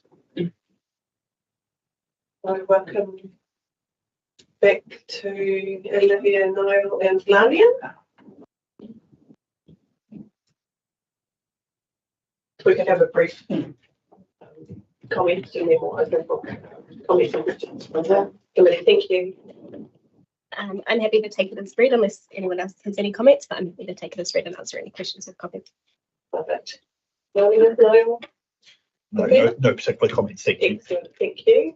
Committee members, do we have any comments or questions in relation to the update on the audit recommendations?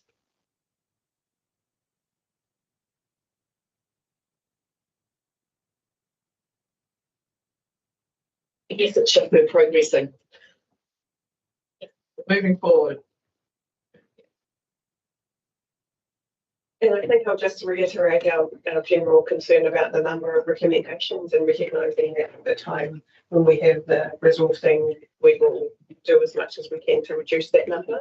I will say that I had a quick conversation with Audit New Zealand in terms of how they intend to report on recommendations moving forwards. And my understanding is when an audit is done, they will provide the recommendations through a management report of that present audit, but they won't necessarily be bringing and tabling a report that encapsulates all of the recommendations that have been raised in that particular space. So the onus becomes on us, or remains on us, I should say, to have that 6 monthly update that we currently have of all of the recommendations, both in terms of the annual report and in terms of the long-term plan. So just wanted to put that out there. Yeah, Adrian?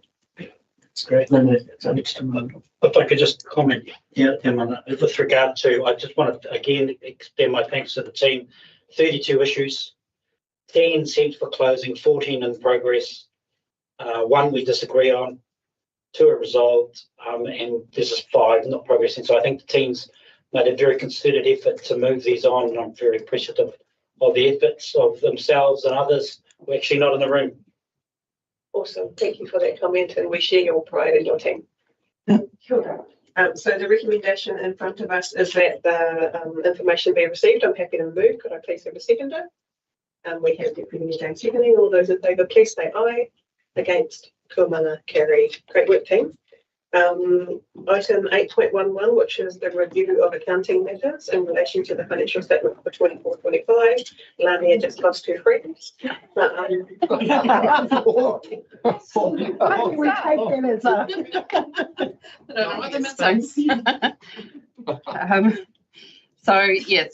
as this report, I guess, is the annual report is a big beast.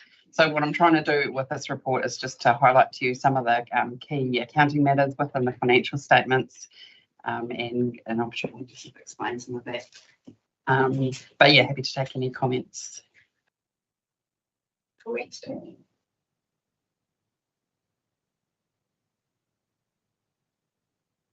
I think I'd raised some generic comments to Manaia yesterday around an example being the Waikato Regional Airport and the equity in that space. So it was good to see how we do those things. I wasn't always clear whether what we were doing this time around was the same as what we had done last time around, and also whether there's a level of consistency with what we're doing and with what others are doing.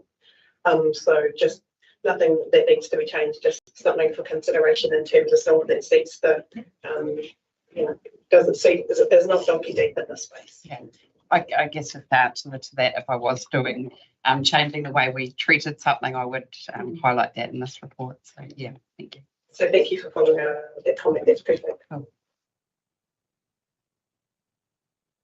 I guess the only other one that I would ask would be in relation to the Matamata squash building. And so we're effectively saying that due to the building being less than acceptable in terms of seismic rating, I would imagine, that we've moved to impair it by 50%. But my overarching question would be, if it's effectively potentially a liability for us, is 50% enough of an impairment? That's a very good question. There was a government announcement last night about seismic things. So, potentially this might need to be reviewed again. Just literally going to ask that question. Change the status of it. Yeah.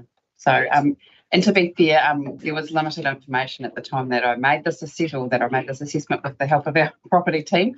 So it was really, as we sort of looked at the materiality of it, was it worth spending a lot more time investigating what a fairer impairment would be. So yeah, it was sort of a best guess at the time, so we could move on. Yeah. Just a question, Mr. Jibini. Sorry. Does the new complex for the stadium have squash courts? No. Easy question. No. Any further questions?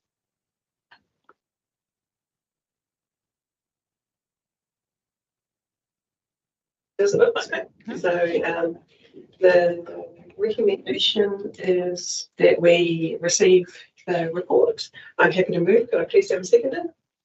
Yeah, Adrian, the seconding. All those in favour, please say aye. Against, come on, carry. Well done, Marnie. Great work. Now we're going to skip back on our agenda, and thank you for your patience, team, to item 8.3, which is the Waters Transition Risk Register. And in accordance with our standing orders, I'm going to vacate the chair and ask Mayor Adrian to take over chairing. And my understanding is I also need to leave the room, so I will see you soon. Go. You're back. Okay, so we get in this item. Floor is yours, Keith. Okay, thank you. Okay, so look, just some very quick comments to get us underway, just in terms of setting the context, and then very happy to hear any comments or any questions. So look, first up, I think what I need to say is, look, this is a huge program of work. You can see 38 risks there. There's a reason that there's 38 risks. It really is huge, and it is a transformative program of work. So look, I think that's the first point to make. The second point to make is that there's two aspects to this. So obviously a big part of this is all about the waters business, water and wastewater, moving out of Matamata-Piako District Council and into a multi-council CCO. So I mean, there's obviously that aspect of the transition, that it is moving from council into a different entity. But look, the second aspect, and you will see some particular risks associated with this, the second aspect is what happens to, or what does Matamata-Piako look like, District Council look like, after that big chunk of the business is moved out. And look, I'm not sure percentage-wise what size it is, but I should imagine it's likely to be around 30-35% of the business, moving out into a different entity. So yeah, really important to remember those two aspects. The third thing is that, and this is on page 104, just 3 bullet points around what some of the key focus areas here are in terms of what does success look like. So look, number one is it's about maintaining the well-being of the organisation and the staff within the organisation. Really important we don't lose sight of that. Really important. The second one, that there's no undue impact on the community. Our focus is on maintaining essential infrastructure, right throughout this transition, and then obviously, making sure that there's no regulatory or legislative failure. So those are sort of the high points to keep in mind. Just a couple more, and to mention this on the first page, look, treat this as a bit of a first cut. This has only just been developed. Actually, I think we use the words, it's an initial draft, only just been developed. I mean, it has obviously gone to the transition group, and it has gone to the executive team, but look, very conscious that, we want to just put a bit more rigour around the thing, particularly around the mitigations. So as you read through those mitigations, you're seeing a lot of very similar wording. But look, we do need to fine tune that a bit more. So we will do that over the next short little while. And the last point I just wanted to make was that, this will very much, as any risk register should be, this will very much be a live document. So you will be seeing it again quite regularly. In fact, you'll probably be seeing it on a quarterly basis. So the intention is that the transition group will be having a look at this and tweaking it on a monthly basis. In terms of this committee, I personally think you should be seeing it on a quarterly basis, and that's because of the significance of this work and the risks that are involved. So look, that's me done. As I say, very, very happy, Mayor Adrian, to take any questions or receive anyone's comments. Right, thanks, Ken. Joey. Just a couple of questions. When we transition, does it actually mean we transition in some staff as well?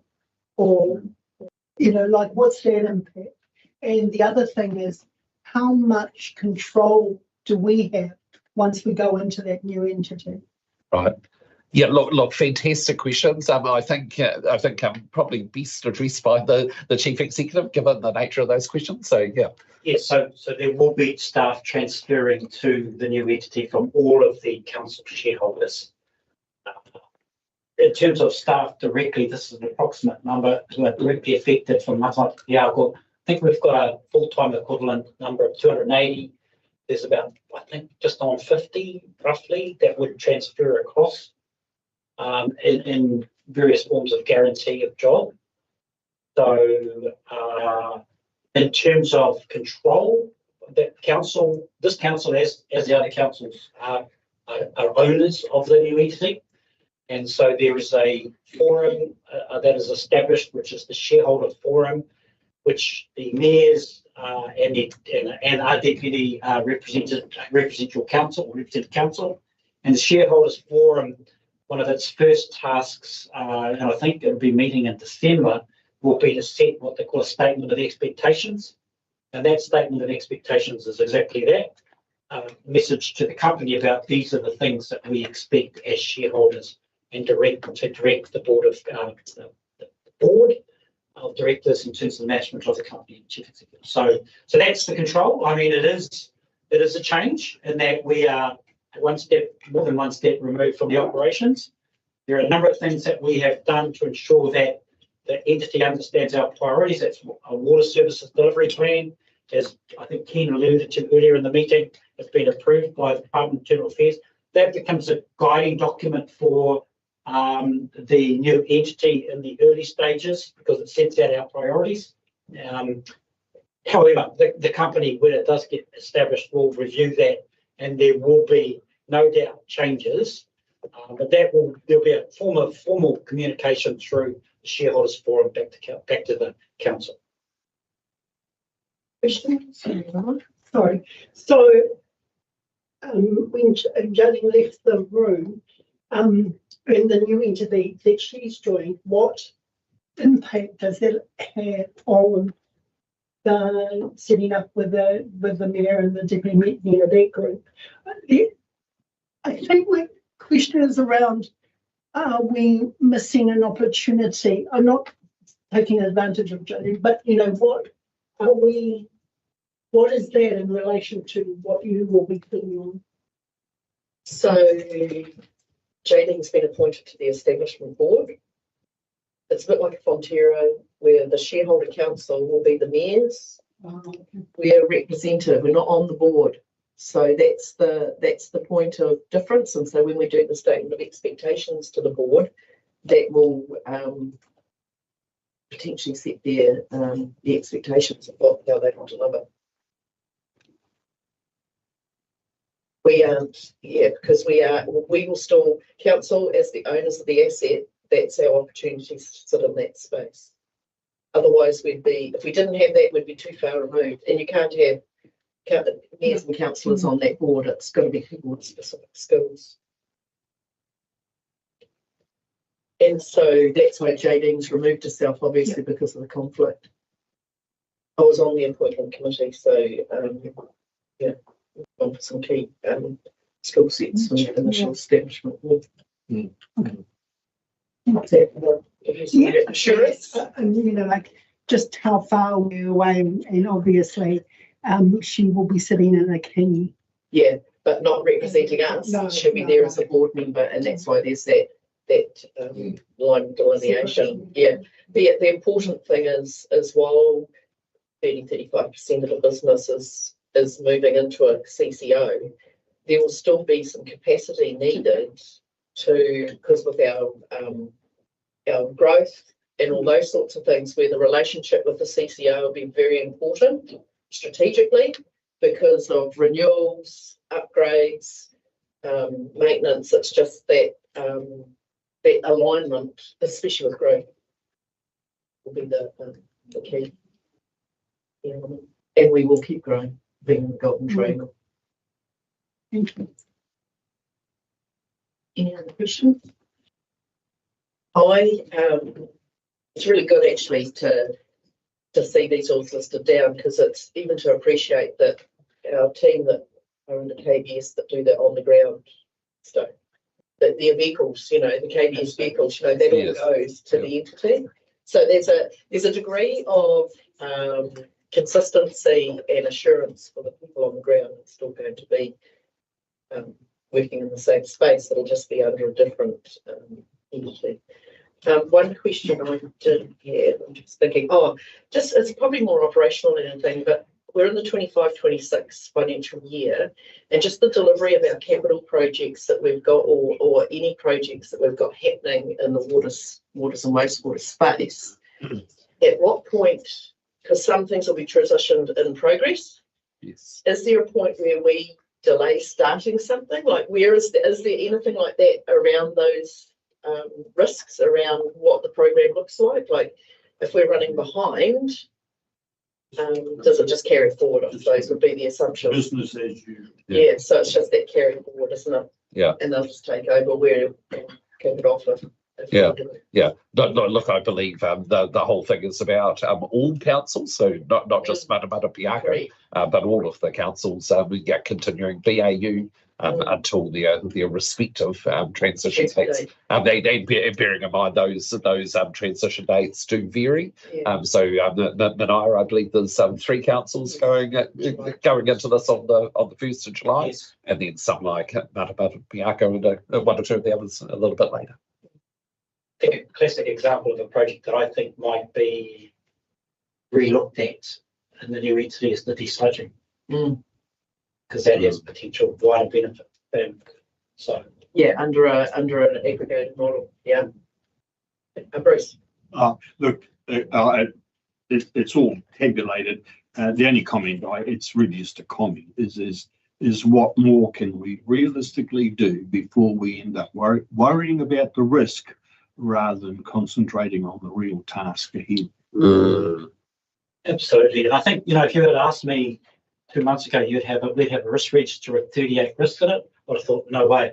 I think the beauty of a risk register is when it forces us to ask ourselves questions that we hadn't thought of. And I think that's what's happened for me when I've gone through this, and the executive team have gone through this. It's prompted questions for me to say, oh gosh, we need to. So to me, that's a test. I think it is alive, and I think some of these risks will, as this transition process moves through, they will start clearing. But there are certainly some others in there that will be alive right through. We've identified, let's get into doing the task. Yeah. So I only have one more question, and that is, if you move 35% of the business into the community, what's it like for the rest of our business or council? Are we going to be hurt in any way, or is it an opportunity to start something entirely?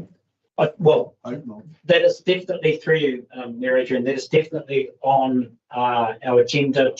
We have to, as a council, reflect on how we adapt to that change and other changes that are coming through. And it's alluded to in one of the deep dives on political change. There are a number of things on the agenda which are changing our context as a council. So this is one of them. We've known about it. It creates a degree of uncertainty for people, and that's acknowledged in the risk register. I don't have all the answers, but I do know that all of the Waikato councils, not just the Waikato, I'm sure, are asking ourselves these questions. And I know the new council, this will be one of the issues on its agenda as we work through all of this process. You know the new council.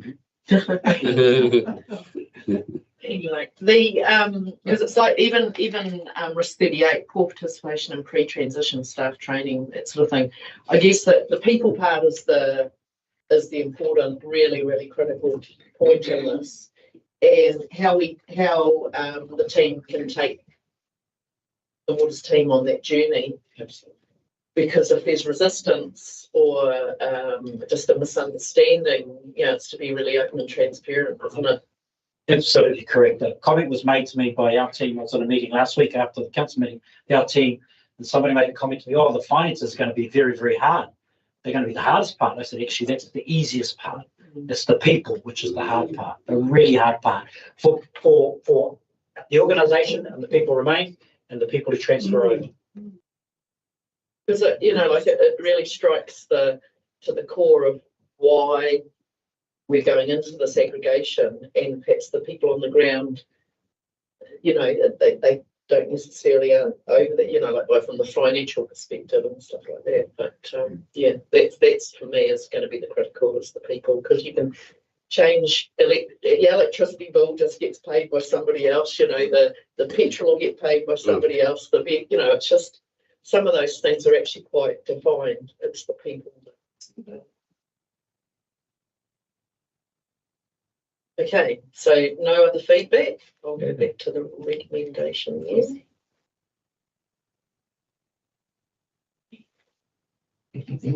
So that just if someone would like to move that the reports be received. I'll move. Thanks, Joe. And then a seconder, Bruce. All those in favour, please say aye. Get Joey back in the. Thank you. Where's JD? Is she in the staff room or? She might be in the tea room. She might be in the tea room. Just a second. Yeah. Thanks. Thank you. Cheers. Out of jail.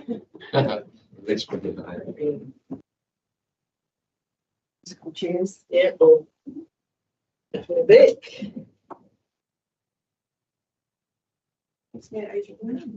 Great cheering. All right, 10, we are on item 8.4, which is the top risk deep dive and effective response to climate change. Okay. If we can have a quick summary and open make some questions. And thank you for all the work that's been done in this space. It's huge. Thank you, Madam Chair. Morena koutou. So presenting this morning the deep dive into the top risk, which is an effective response to climate change impacts. The risk is described as Council's response may not be sufficient for the district to effectively adapt to the effects of climate change or mitigate our own climate impact. This may result in a reduction in levels of service, an increase in community vulnerability, and/or financial and reputational damage. As noted in the report, with controls in place, the risk rating is currently very high, with risk appetite identified as high. There are 6 key actions that have been identified to reduce the risk rating to within appetite. Integrating consideration of climate change into council processes, implementation of priority actions in the climate change river map, development of a program of strategic work for inclusion in the long-term plan, identifying and filling hazard data gaps, communicating with our communities about risk, and an ongoing program to increase climate knowledge of staff and elected members. And just finally noting the additional documents supplied to the committee alongside the report, namely the draft climate resilience strategy, the summary report for the organisational climate risk assessment, and the climate risk workbook. Happy to take any questions. Any questions? We actually, I think you've got your light on. Yeah, I've got my light on.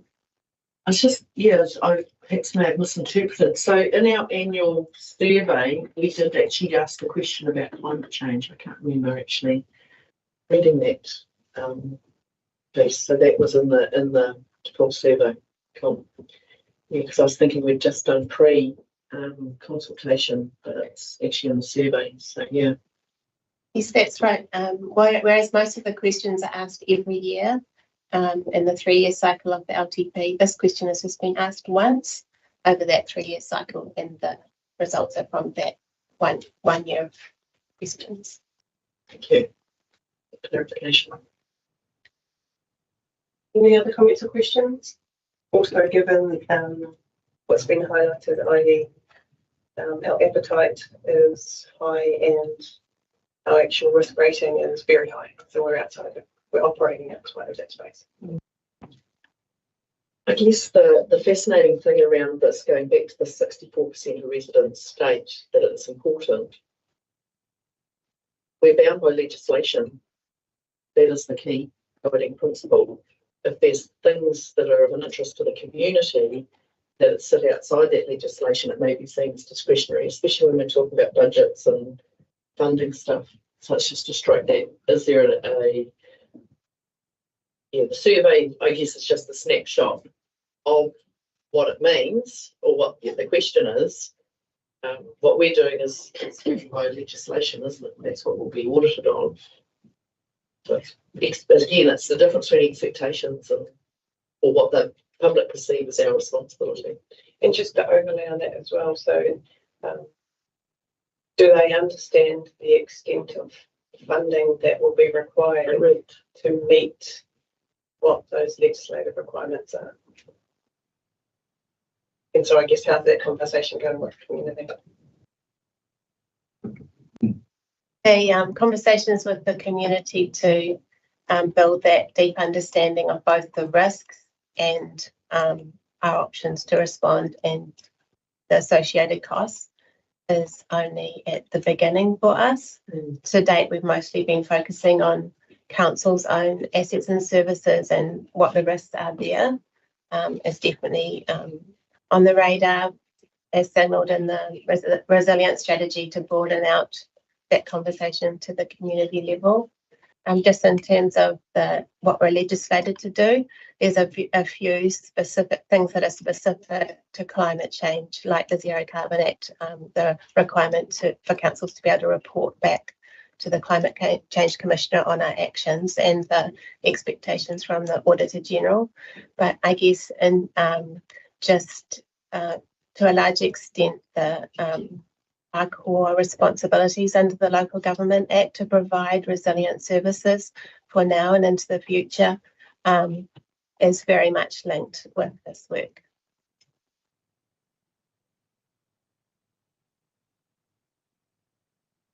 I'll also say that I have asked a few questions directly of the team, and those are relating to the location of where we put our infrastructure, the resilience of the infrastructure, the impact of people's private infrastructure, and what's the most critical infrastructure, and how are we doing in terms of having enough funding from a depreciation perspective to either renew or maintain those particular assets. So I'm just letting you know that I have asked those questions and I've got responses from the team, which I'm happy with. So yeah, okay. I guess it goes to the next level around where the transformers are located and things like that, because I know just in the New World car park in Matamata, sandbags around the transformer in the middle of the car park. Water, this is the thing around planning and where things are best put, and so again, it sits in our consenting process, I guess, when things are approved, that again those utilities are also cited in appropriate places as well, because putting sandbags around a transformer is not ideal.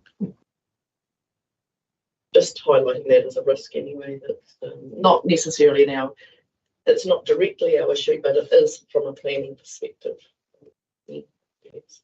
And that probably speaks to about the funding. So that might be the funding that's available to do that type of mitigation, but I think it comes down to the effectiveness of the mitigation, right? Thanks. Any other comments or questions, Kelly? I'd just like to acknowledge our chair for the questions that you did send through, prompting us to think about all of these different areas. Thank you very much. Much appreciated. No worries. And the other thing that I had asked as well is around a number of the deep dives, and we know that this is a work in progress.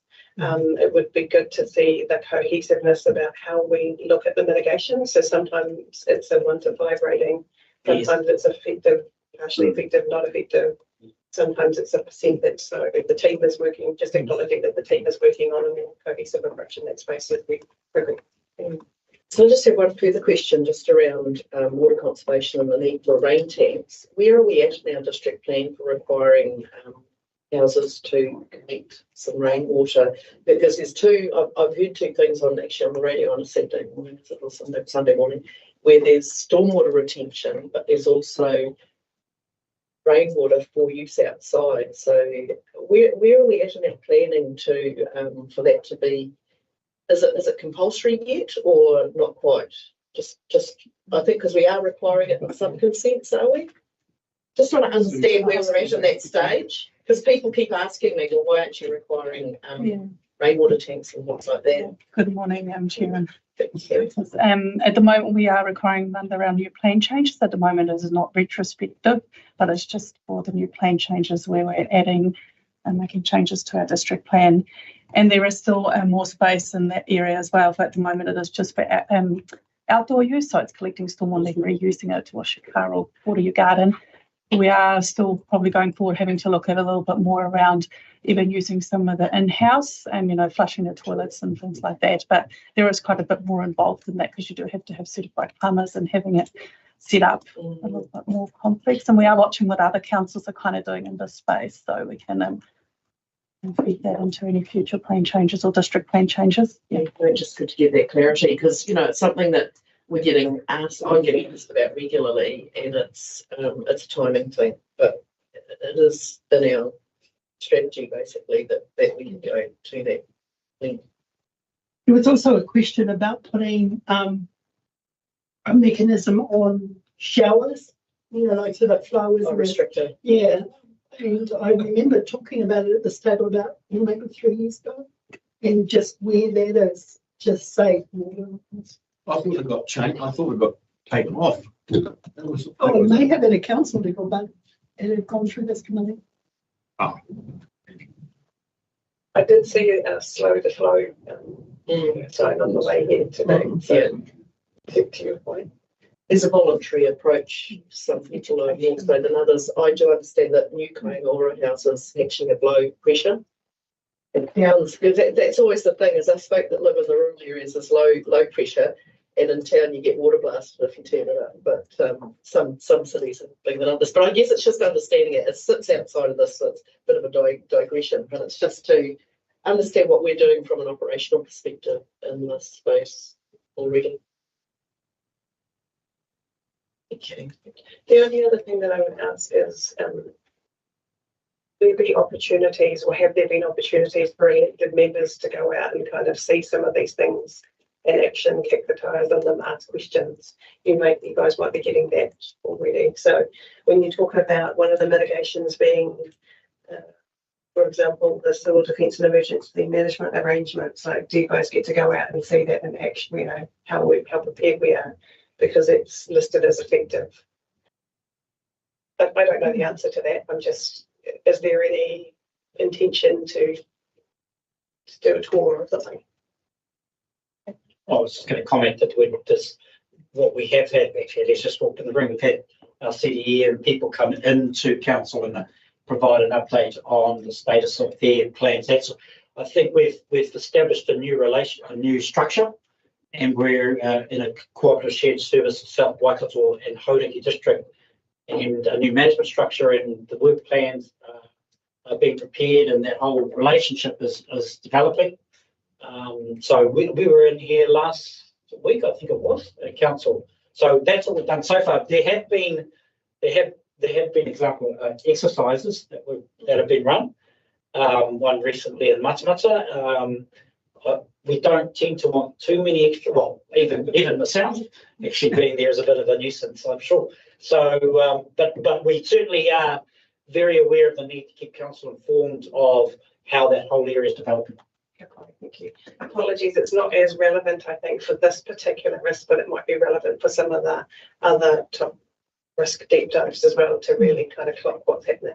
But as an example, some of the mitigations that are there, you don't necessarily want people in on the focus groups or the modellings or the plans. So recognise that, there's a grain of salt that came with that comment. If there are no further comments or questions, thank you again to the team for all the work that they do in this particular space to keep us prepared. The recommendation is that the information be received. I'm happy to move. Could I please have a second? Joey in the seconding. All those in favour, please say aye. Against, Kalana carried. The next item on our agenda is 8.5, which is the deep dive into the top risk that relates to legislative compliance. Hello.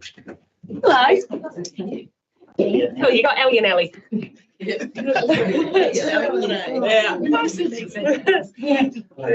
Alex, if we can have a brief overview and then we'll dive into questions. Absolutely. So legislative non-compliance has been rated at a risk of very high. And as you'll note, there are some controls that have been put in place, but it still is at a high risk as determined by staff. Some of the things that we are looking at to help reduce that risk at the moment is one thing we've implemented, or implementing at the moment, which is loco delegations. This provides a place and a system for us to update our delegations and warrant delegations, statutory and otherwise. And it allows us, it gets updated by legal firms quarterly. So they review it, they make sure the legislation is up to date, which is very useful for us, so we're not missing things. It is an ongoing, on-track thing. And then there's also comply with, and we are looking at if there are other options at the moment for that.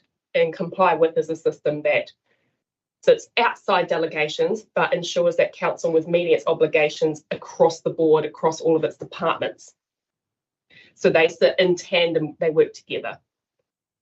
And then there is things we have implemented relatively recently, which is going to E-Team to provide legislative compliance updates across the board. So this covers ombudsman, active cases that have been identified to insurance, and Waitangi Tribunal. All of the things that we could be or are involved in are noted to E-Team on roughly a quarterly, 3-monthly basis to provide them with an overview so that they know exactly what is going on in the council.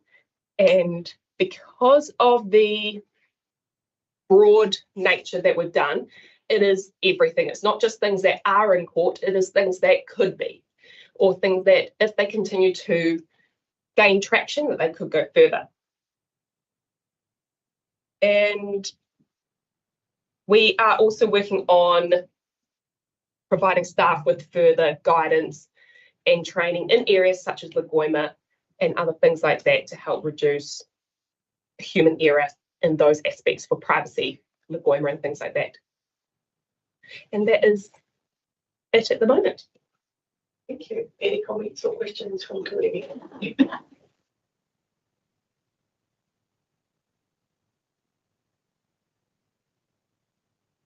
Okay. Just in terms of the update that you provided on comply with, so this is within your budget to utilise that particular tool, or is this outside of budget? This is outside of budget. So our first process is to investigate a potential system. And at this point in time, that has to go through we call it a SEBS process in terms of when we look at new tools across the organisation, it needs to go onto a priority list. And we are also looking at ways that this could be funded as well from the existing budgets, but it is still a question mark. So I have a question there around where are other councils at in this space? Because obviously every council has to consider this. So can you shed any light? Always a great one for comparing us to see what it is that we're doing differently or aren't up to that stage. And is there something out there that will support it? Yeah, so at the moment, we only know of comply with, but it is on my to-do list to go and see if there are other options outside of that. Comply with, I am aware that there are quite a few councils with them. One, Waipaha for certain, I believe Taupo, and a couple of, maybe a spattering of others around our area, and then including other ones further abroad. But in terms of the other councils and what they are doing, I believe it is, some are implementing the system where they have had a law firm provide their a system which then gets updated. However, IC Comply was sitting a little separately than that. So that's what they do for their delegations, for example. Yes. It gets reviewed by a law firm. They do that quite regularly. Yeah. But Comply with sits a little bit separately, and that does obligations across the board, not just. So it's every council is different. A lot are like us, where there is no clear, like there is a system, but there is room for improvement. Yeah. Be the best way to put it. Just nice to understand that. I always like to sense test where we sit in that space. We are not alone in where we sit right now. Yeah, great. Questions? To the recommendation. Adrian is moving that we received the report. I'm seconding. All those in favour, please say aye. Okay, thank you. Thank you. See you again soon. We're on item 8.6, which is the deep dive into the top risk relating to inadequate financial planning.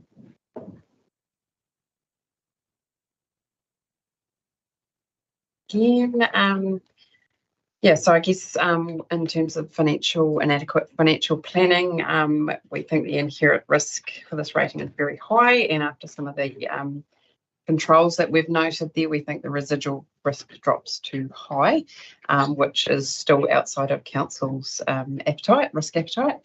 So we've noted at the bottom of the report there's some of the things we're looking at putting in place to reduce the risk level further.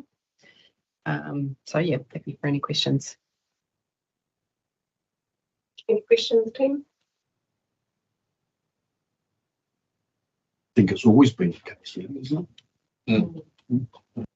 Yeah, and of course the delivery of our capex is always, but we counter that by not. You always work on a borrowing 80%, so that 80% mark, don't you? So that we don't fully go on the 100%, because there's always that unders and overs, isn't there? Yeah, so the key thing there is to we want to improve how we are reporting that through to council, which I think is not where it should be at the moment. Yeah. Yeah, I'm looking forward to that capex budget versus delivery reporting as well. I think it'll be critical. Yeah, because there's a difference between being optimistic and realistic. But what we've faced in this triennium is critical infrastructure and compliance. So how do you balance showing that you're planning to be compliant by investing in capital, but it might be a bit optimistic? How do you balance that? That's the challenge. You're absolutely right. And I mean, there have been a number of instances where we've put funding in for upgrades to demonstrate to our regulators that we are making provision financially. But then the challenge becomes to actually do the work. Absolutely right.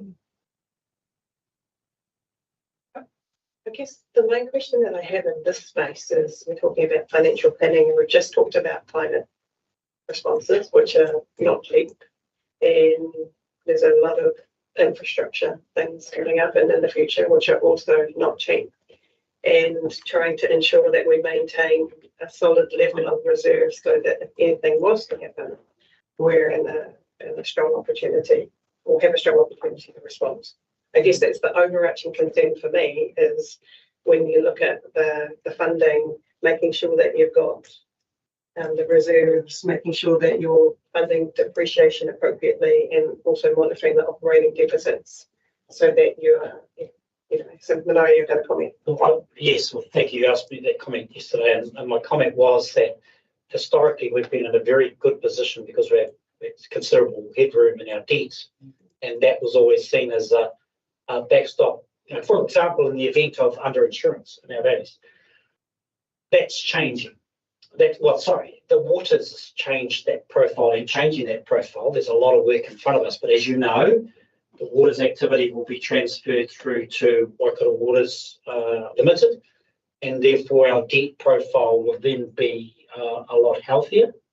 There will be considerable headroom in that going forward.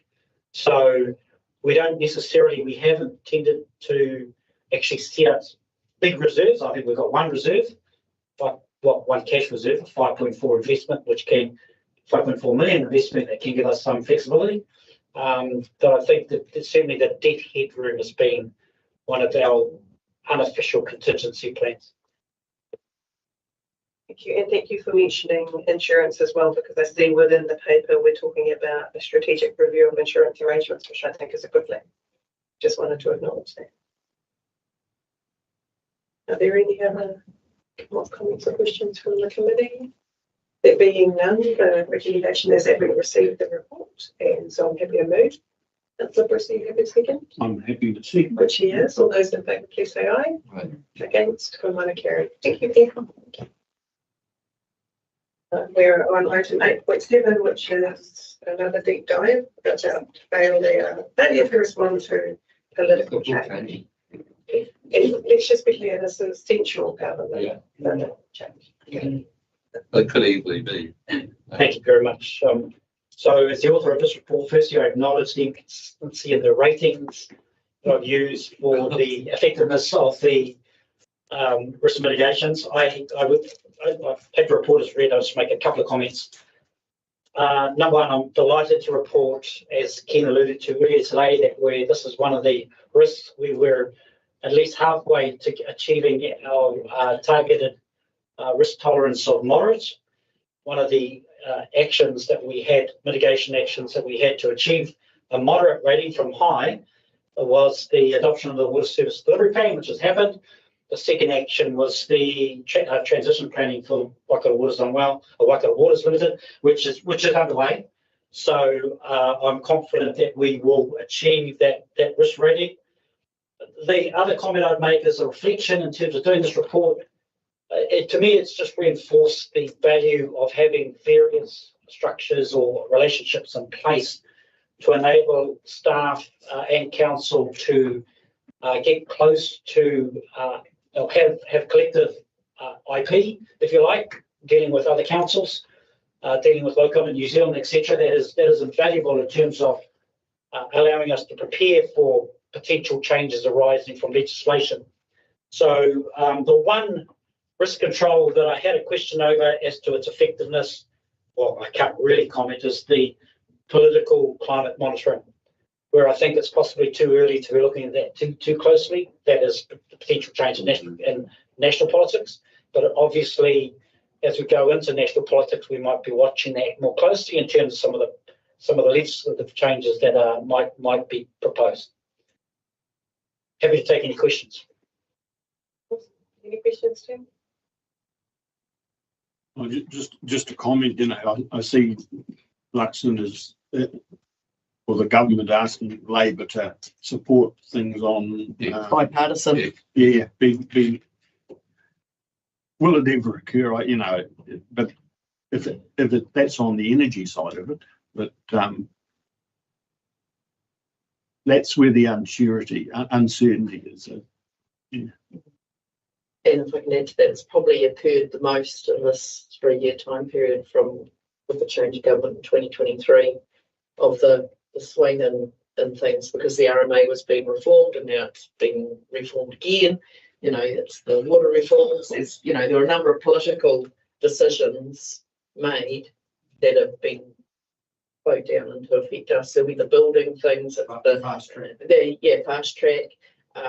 Which fall within the RMA, and then we've got the even earthquake-proof side of things, So there are things coming through that will hopefully be helpful, but again, it's reacting. We're getting caught reacting, and the energy that staff spend are doing in one space, and then the pendulum goes the other way, and you've got to sort of retract and react. But this is the environment we live in, and we aren't in control. Do I naively think that when they make any political change, we have a a budget somewhere, if you've got a budget somewhere that you can have to respond to that, or they say, well, the building conceits are going to change, he's $1 million. So we lose 35% of our business. And we're still going through and who knows when else they won't stop ever. How do we well, I don't know if you can ever plan for the future because you never know what they're going to do. I just think that's the hugest risk that we have, you know. So, and that's exactly what this risk is about. It's about how we respond. And as I mentioned before, our mitigations are largely, if you like, you could say corrective rather than preventive, because it is trying to get information and as much information as possible, as early as possible, to work out how we change our plans. I think I made the comment in the report that 2024, when the new government came to into power, it projected a number of things that it was going to do. Those things are they actually occurring this year. So there was certainty that things were going to happen. The uncertainty occurs in terms of the detail of legislation. Plan change 61, we were trucking along doing that plan change. Suddenly we have to stop. I don't know that work is necessarily wasted, but it's certainly there's been a lot of effort go into that. So, but as our will, and this is about how we respond to those things that we can't control. And it is about getting information, getting up to speed so we can advise council as best we can. I think to partly answer your question, every time there's reform, it's not always going to be better funding.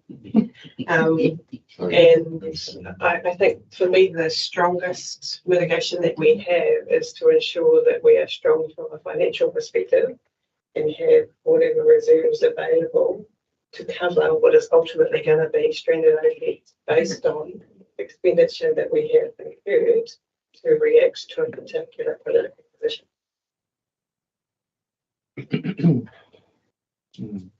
If there are no further comments. Yeah, I'm happy to move that the report be received. Okay, so I'm seconding. All those in favour, please say aye. Against, comment and carried. The next item on the agenda is 8.8. I think we're welcoming again Kelly in terms of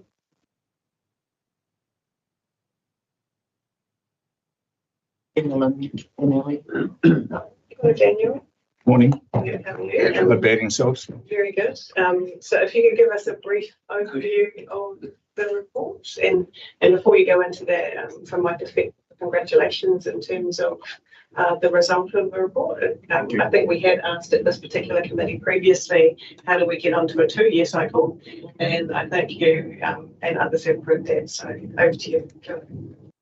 So we had an IONS assessment, a reassessment on the 25th of March, obviously until the 28th of March, where they found 7 general non-compliances and 16 recommendations. Last year, when we had the special assessment, we had 1 serious non-compliance with a few general non-compliances. While the IONS assessors was on site at the time, we cleared some of the general non-compliances. So they were not major general non-compliances. They were some stuff that we could easily fix on site at the time. And we've done so. We've also then completed the necessary action plan that we had to provide with them for a certain time. And then we had to clear it by, I think, somewhere in June this year, that we've completed well in advance of that time. I can tell you that we are well pleased ourselves with the outcome of it. Our plan is to actually go to extra low in the IONS assessments. So that's pretty much it for me. So thank you. Any comments or questions from members? So I guess how achievable is extra low? Because I guess that with being audited, that takes time and energy. So to get that stretched out to 2 years means that you're not spending that time having to be audited because there's a capacity issue there, right? Resourcing. So what does it take to get you to extra low? So Adrian, we have a full-time quality administrator on board. And I've got 2 team leaders in place for processing and inspections. They are catching up at this stage every 2 weeks in the space of what they need to do in both areas. And I will then, at the same time, I'll sit with Sarah, our quality administrator, to find out what needs to be driven from my side. So yeah, I know that my team around me got the same ambition as what I've got, in the sense of achieving that, because they seen that we could achieve it. Great. And I guess that will translate also into what the customer, the builders, the applicants will see as well, that there'll be a correlation to their satisfaction. Yes, I mean, we are all about trying to work with people. We are all about continuous improving, not just changing the fact for the fact of changing something, but it actually makes things that we need to change it, but also within legislation and within the powers that we've got. Brilliant. Thank you, Daniel, for that reassurance, because this is what assurance is about, right? If I can comment, Well done. you can sense Daniel's drive with Ali's assistance for his team to make these improvements. It's a huge achievement to get down 2 years. But he's not content with that. So it's very, very much appreciated, Daniel, you and your team with your drive for improvement. Much appreciated from myself, and I'm sure from council. So the next question is, does it take additional resource to achieve that? Is there a cost? No. The resource that we've got currently satisfies it. Brilliant. Thanks for that. There are no further comments or questions. The recommendation is that we receive the report. I'm happy to move. Could I please have a seconder? Mayor Adrian seconding. All those in favour, please say aye. Against, congratulations. I'd love to add that just congratulations to the team for their just giving that feedback, that support them on their journey. It's great. The next item on our agenda is 8.12, which is the Lagoima request summary for 24-25. Welcome back, Ali. Hello again. Okay. So for this, I actually really want to give a big shout out to, in the time before I went away on my maternity leave, Legal was provided with an admin of a 0.3 of an admin, and Catherine has done an absolute wonderful job of taking over Lagoima's. She is prompt, she is on to keeping up with staff, and you can see it in the results. And I think there's a lot of props to go to Catherine for maintaining this and keeping on top of these things and our requirements. So I would almost say we did 100%. There was one where we add an extension, but this was all done within the Lagoima parameters.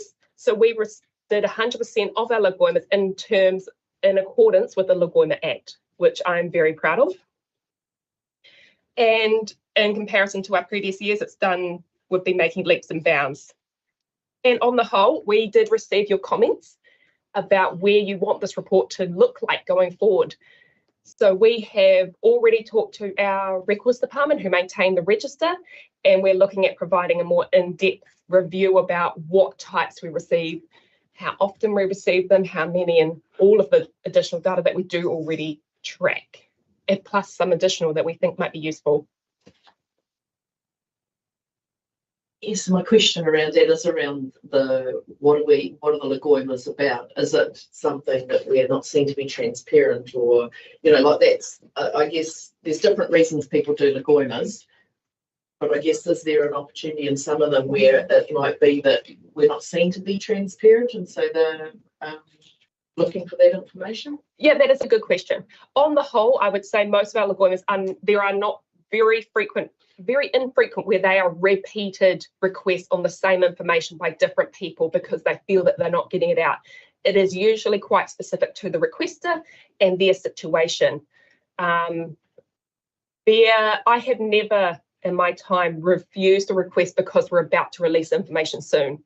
That has not come up in my time. We have always provided it, which I guess also shows that we seem to be providing it in a relatively good time frame of when the information is becoming known to the public. We're already out there. Steve.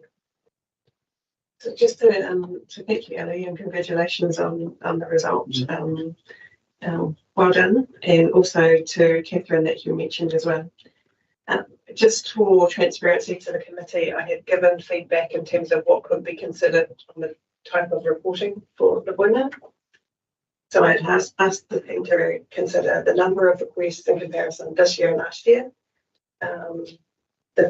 The time frame of the request in terms of did you complete it within the 20 days, within the extension, was it outside the time frame, and if so, why? Also the profile of where the requests were coming from, was it the media, elected members, businesses, or public? Also what the outcomes were, i.e. to Ellie's point before, released in full, partially withheld, etc.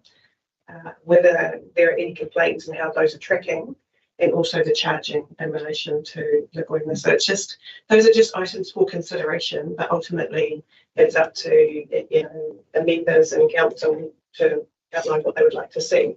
And the one that I didn't provide to the team was around trends and what are the emergency trends, to your earlier point around where they're coming from, or what can we do proactively within the organisation to get in front of that. Yeah, and I guess the other reporting here, when human error, it's often gone to the wrong person, hasn't it?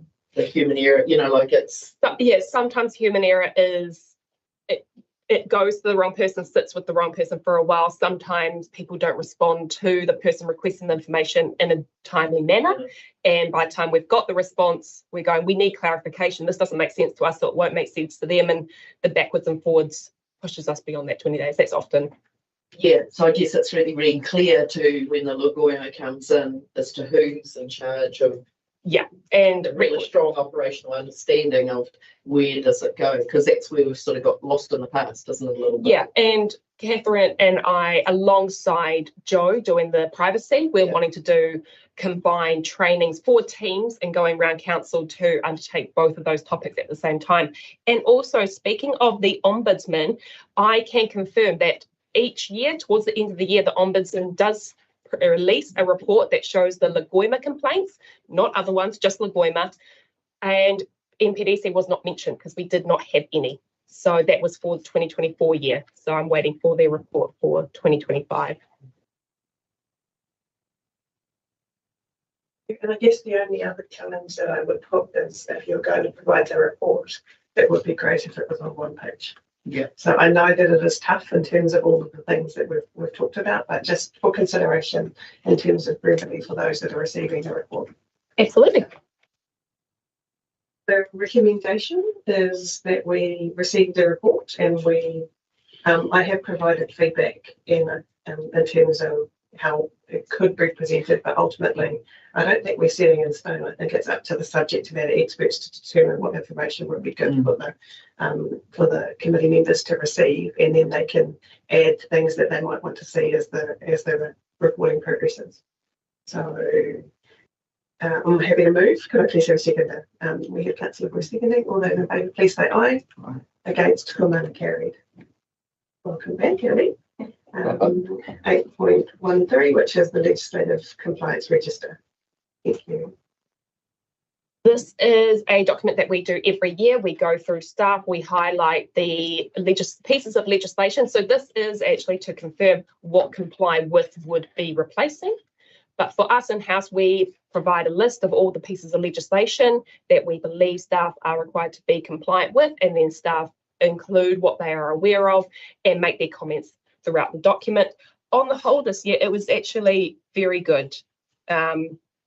We had quite a few positive changes where there have been increased in the number of consents and building consents responded to within the time frame, and things that we had commented in the previous year have been amended or changed in the subsequent year, such as the Biosecurity Act. We're now compliant with relation to the Kauri trees. And search and surveillance, we now have an enforcement policy. And then I thought this year it could be quite good because I always note the things we're non-compliant with, but we have those ones that I've noted that are repetitive. And I feel like it was easy to just note those separately because they will continue to be, and we speak about them each year. Yes, are there any questions, anything that jumped out?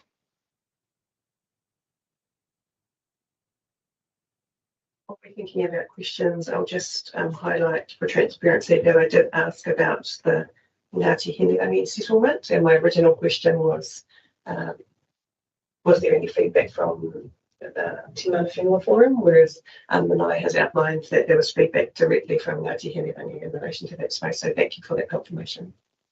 I'd also asked about the Vulnerable Children Act and what type of volunteers and contractors might be working regularly with children, and we had discussions in relation to contractors working around the pool and potentially volunteers around the library, just to give a sense of what vulnerabilities we may have there.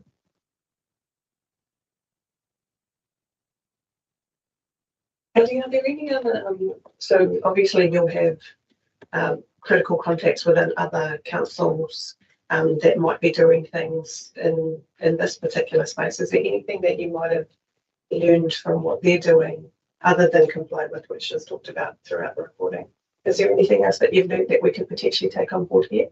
No, I've got to be honest that there isn't. However, we are due we call it a legal catch-up, where we have the lawyers from other council in-house.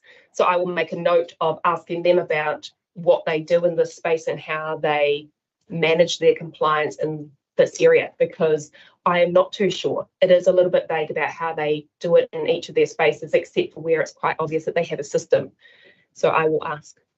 Yeah. Thank you. I always see it as an opportunity for some potentially free advice. So the recommendation that we have in front of us is that we receive the information and we provide comment with council. I think we just received the report. Yeah. So I'm happy to move. Deputy Mayor James. Oh, sorry. Yeah. Deputy Mayor James is seconding. All those in favour, please say aye. Aye. Against, Kumana, carried. I just realised comply with correct conference. Yes. Yeah, and yes, because there'll be some notebooks around too. I've got brain swag, I must say. Yes. But what we don't want to be is paying for that effect. No, sorry. all free. But the fact that they were at conference obviously is highlighting their opportunity to be making contact with councils to move into the space. Well, they are expanding. They do a lot of central government entities, not really just councils as well. So they are quite broad. And I think the more councils that are on board, the better they can refine their system. They did quote to our councils. I can't remember what they were now, but there were half a dozen that they had anyway. So that's fine because we were at that workshop. I'm just thinking what ones they were talking about. Ochahola was one. Yeah, I mean, yeah.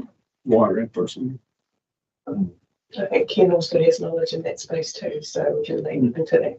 Excellent. So the next item is 8.14, which is the delegation policy and delegation register amendments. Welcome back, Lee. Thank you. This document is something that this is how we are managing or have been managing our delegations, statutory warranted, council committees, all of it. And we currently have a paper copy that we do, and it is quite long. So for a change this year, because on the whole, it is retract changed in the document, I didn't believe it was warranted in its whole to be that useful to you. It was the changes, it was the amendments that we had made. So what we did is we started to do a document, the attached one, of showing exactly when, what was changed, who approved it, and if it was council, when. And so this will be really great for, if it was council, we have the document number. They can go back and find out what the exact wording was and things like that. And this also ties into what I talked about in the legislative risk of loco delegations. Catherine and myself have been working on transferring all of the data that we have into this system, and we are, I'd say, 90% there. There is just a couple more.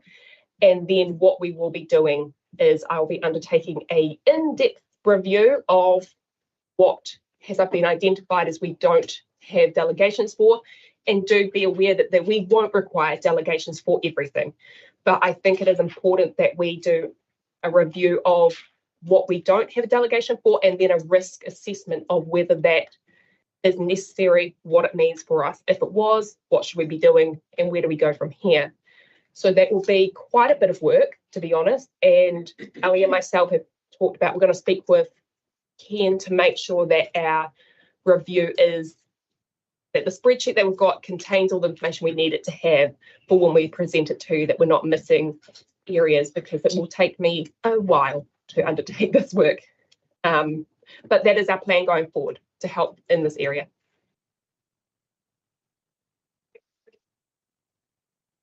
It's interesting, isn't it? You know, like we talk about complying with, now we've got loco delegations, you know, like it's the use of technology to hopefully streamline processes, right? So it makes it easy to find, it's all in one place, it's consistent.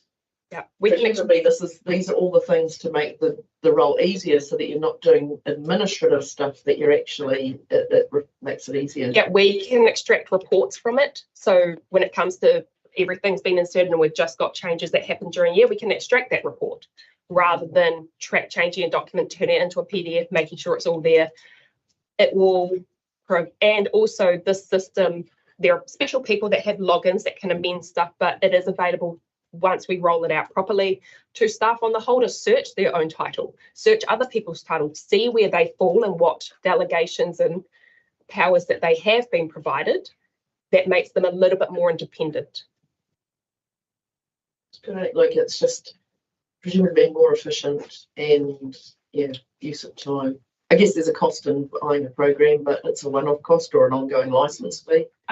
It was a one-off cost set up, but there is an ongoing fee for the quarterly review by a law firm.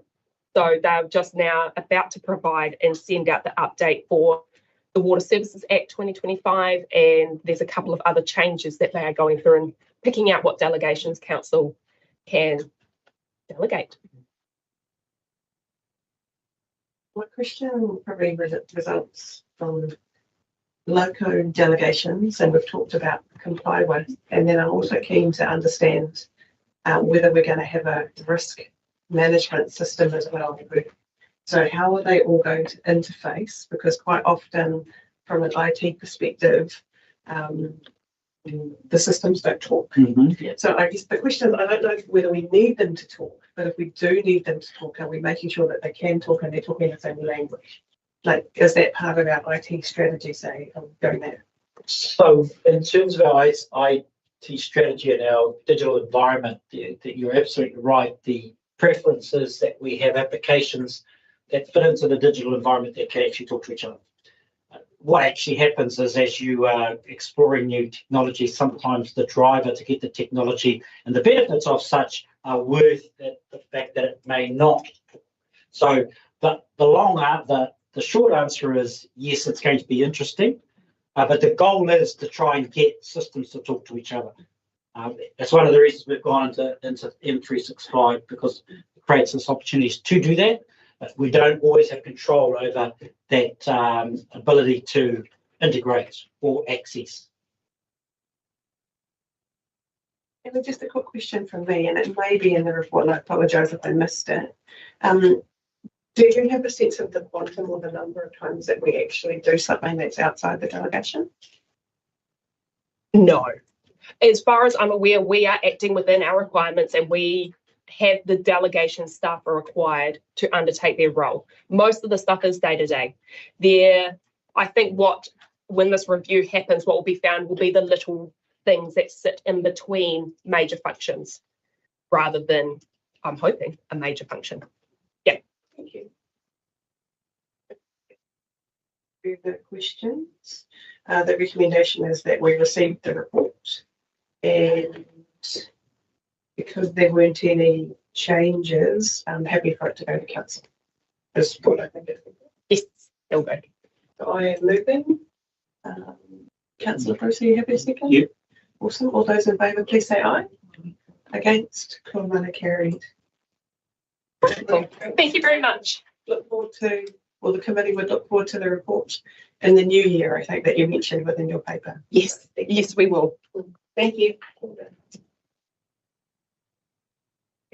On item 8.15, do we fund? And Lucy. welcome. Thank you, ladies. Happy to receive the report and any comments that you might have to summarise before we open the comments and questions. Thank you. So yeah, quite a few reports there. So I'll just maybe cover some of the highlights from the annual initially, and then I'll take any questions or comments on the other. Yeah, the annual report highlights quite a few successes that we've had, and some of them include our changes to our safety and wellness coordinator role and the benefits that that's brought with the respirator bit testing, but bringing that in-house, providing more education to the teams, and getting better comms out to our teams on why it's so important to wear those respirators. And then also the drug and alcohol testing, so also bringing that internal. So we are fully full go with that now. We've conducted 2 sets of tests. So we're well on track to complete our 20 randoms per year. And then obviously we have on reasonable cause and the pre-employment testing, which is a little bit separate to that. That's done by an external provider, and it's slightly different. It is urine versus the oral that we're doing for those other tests that we've covered off before with you guys. Some other key highlights are the critical risk audits. So in that last year, we completed 37. So these are really good for us because they highlight what's going well and maybe what's not going so well and where we need to focus our time on, especially as a lot of the work that's completed is done by a lot of contractors as well. We don't always have complete oversee of what they do, and making sure that we conduct these audits really gives us that oversight and that awareness of what's happening out there. So that's pleasing, and we are continuing with them. Another good one to highlight is as well, we are working really well with the local external organisations like the local police. So we just held another meeting last week, which also Kāinga Order attended, and we received some really good feedback from them around how we're working with our communities and, you know, helping keep people safe and just working well with them. So yeah, that's really good. We've managed to move with some things that might have been a bit slower in the past in terms of trespassing and things like that. You would see that behavioural related events is still high on the terms of categories and classifications of our events. So really keen to keep those relationships going with those parties outside of council, because they can sometimes help assist with some of those events and help us navigate how we work through them. What else do we have in this? The engagement and participation, so health and safety reps. So we're moving forward with that in terms of, you know, our committee meetings are conducted regularly. We have actually just gone out to feedback to all the health and safety reps, the 18 of them, to see how they find those meetings are going, if they want to receive anything else from them, are they happy with the frequency, the time frame of them, and things like that. And they do at times overrun, so we're like, oh, maybe we need to extend these out. We've also got them assisting with risk reviews in different areas than they work in, because it gives that whole fresh eyes approach. And we've seen some really good things come from that they're picking up that not necessarily the operators that work in those areas would pick up, because it's just, you know, daily jobs for them that they just see some of the things. Yeah, that's probably some of the highlights, I think. So I don't know if you want to take any questions. Any comments from you before we? No, I think Lucy's covered it. Thank you. Okay, thank you, Lucy. Any questions or comments from the committee members? I'll start. We covered it already. So I just wanted to say it was refreshing to see the hierarchy of controls within the report. So thank you very much for that. When it comes to the due diligence workshops that are held for elected members, and elected members might be able to answer this, when you do those workshops, do you get an understanding of the different types of controls that are in place and the effectiveness of those controls? Like they come, like we had a few come in and display, you know, I think of gosh, one of the teams where they had their protective PPE and stuff like that. So yeah, I think they get a handle on what they're actually doing. And I guess the thing is from that is what's the flow on effect, and it's like you're not going to stop all incidents, but it doesn't show a different trend, and you can sort of see how the things are reported. But I think the key for me is just the overdue items is dropped away. But yeah, definitely been quite a lot of diligence put into the due diligence of different aspects of the business.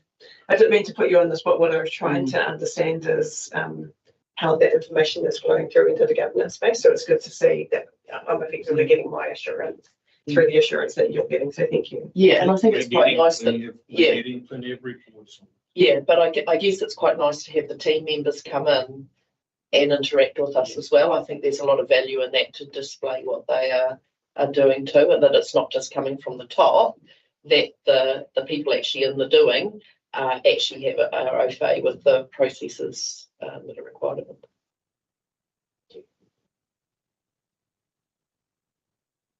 And then, no further comments. I'll just make a couple more.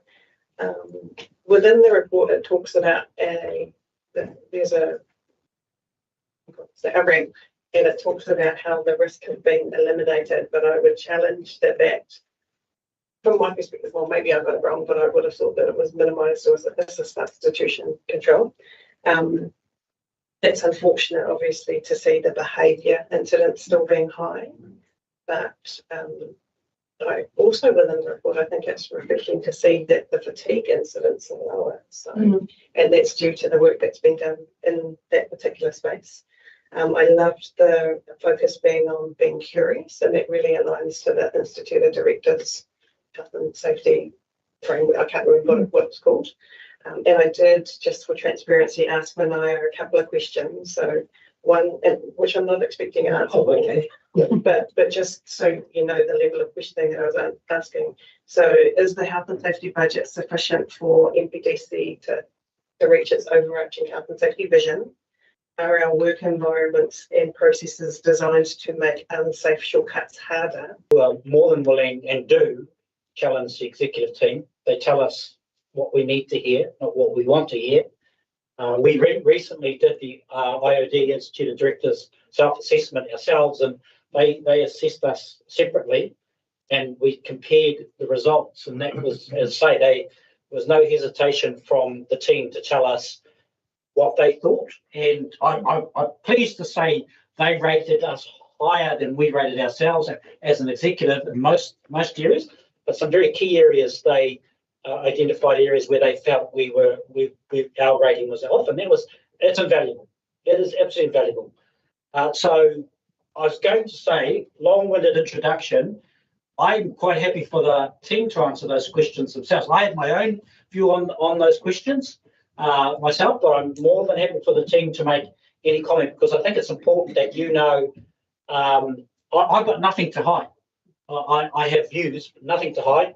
And I certainly invite the team to comment on those questions yourselves before I do.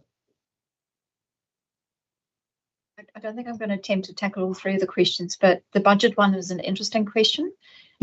So the way that we operate is we don't have a big health and safety budget that is spent on improvements at an operational level. And that's not the way we are kind of structured, our budget. So any work that needs to be done would need to sit within operational budgets. So it's an interesting conundrum as what is the best way to do this. And I guess our stance on it was, well, health and safety should be part of business as usual rather than something that sits just with the one team. Having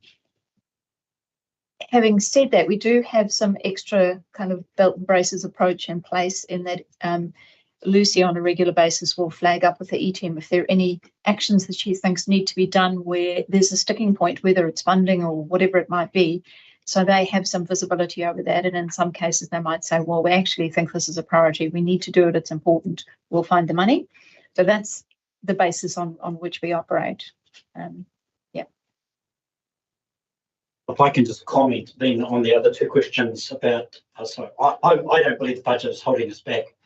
You noted the fatigue issue in Three Waters. That is a work in progress, but progress has been made. But it's still not at a level that I consider, or that anybody would consider acceptable. You mentioned the customer conflict area, and how high the events are. Lucy mentioned those, and it's not unique to us. But having said that, there's and the council mentioned this when council considered this report. There's some concerning incidents occurring that our staff are facing, and very concerning. And I know the team have got on their radar to review situations where our staff are exposed working alone. In fact, one of our, as a result of the IOD review, each of the E-team, our health and safety, our safety and wellness team pointed out to us that our walkthroughs as an executive have dropped off, and I'm the worst, by the way. So we agreed that we would all have focus areas specifically, and one of the key focuses, in my view, is this concept of work as imagined versus work as done, which, to your points that you've already raised, that's an area that we need to explore further in our walkthroughs. And one of our team have picked up, as one of the team, I think Ali, is looking at areas of where our staff are working alone, perhaps, or going into confrontational situations like animal control. So I don't think it's budget there. I think it's us focusing and helping our team.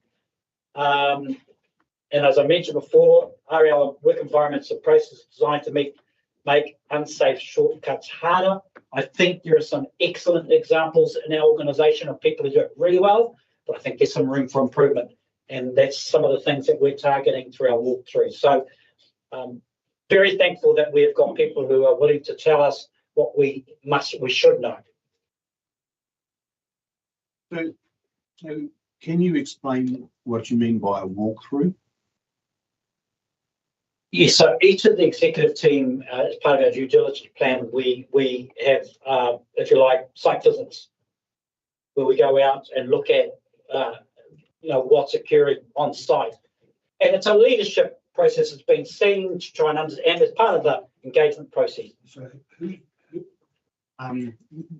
specifically, is it the team leader, all right, or the team of that team, or is it somebody from a different team? So Ali, Jenny and Kelly, for example, went out to the Matamata wastewater treatment plant and did an inspection to the Tiara wastewater treatment plant as well, I think, from memory, did a walkthrough to look at what the team are dealing with. Now, part of that was familiarisation with the sites, but they're actually going out there, recording their visits and their observations when they come back. When we had our first executive team meeting in Morrinsville, in the new office in Morrinsville, the team took an opportunity to record observations through what we call that. So we take the opportunity when we're in a space to try and record things that we see.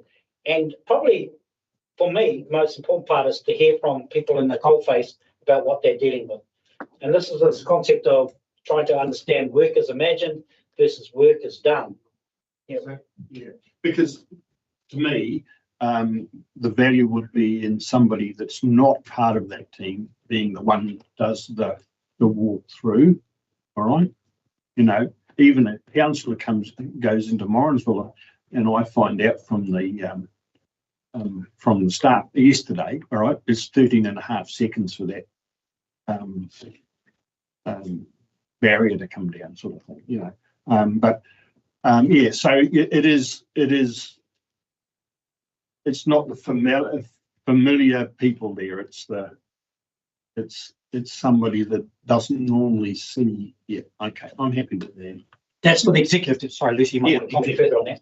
Yeah, so I guess it goes into Jaden's question as well, as the embedding the safety. So that is one element of it. So the executive team do leadership walkthroughs, and then there are other forms of checking and adjusting to see how the controls are in place. Also mentioning like the health and safety reps. So from completely different departments. So it might be Three Waters going to Te Araha Mineral Bars. I see that as being. Yeah. And then there's also obviously risk reviews. We're trying to get different eyes across different risk reviews. We've got our incident investigations. These are all ways that we can, see if that safety is embedded, and we are doing what we're saying we're doing, just like when I said that work is done versus work is imagined. Therefore. Thank you. The recommendation is that the information be received. I'm happy to move. Could I please have a second? By Joanna seconding. All those in favour, please say aye. Against, Kumana carried. Okay. Item 8.16 on the agenda, which is our work program. What I will say to this is that I've had a chat with the team, and so from my perspective, what we see at this particular should be what we see at the next. So what we see in the program for the next one, yeah, we agree here, and any changes I think should come through the chair. So just because I think we've got an extra 5 reports this time that we weren't expecting, so my apologies, and we're tightening up that process for future. We have tightened up that process for future. Are there any, and one of the other things as well is to, which was what Niall was doing this morning, try to understand which policies we want to see so that they can spread that work quickly, so we don't get them all in September. So there will be every attempt from the team to try and spread it so it's not so lumpy. Are there any questions from the team in terms of the work program? I think we just need to acknowledge too that it's the end of the triennium and the stuff that's going on, it was kind of had to happen today rather than coming through to December. It's the timing is, unfortunately, just acknowledge that. Yeah, it was hefty, but it's what it is. Just really need to support the staff on that one. Yeah, and also thanks to the staff because they did a lot of hard work so that we could do a lot of hard work too. So yeah. Sure. The recommendation in front of us is that we receive the report. I am moving. Second. By Joanna seconding. All those in favour, please say aye. Against, Kumana carried. So now, team, we are going to move into public exclude. And I'll do that. And me, Adrian's moving. I'm second. By Joanna seconding. All those in favour, please say aye. Against, Kumana carried.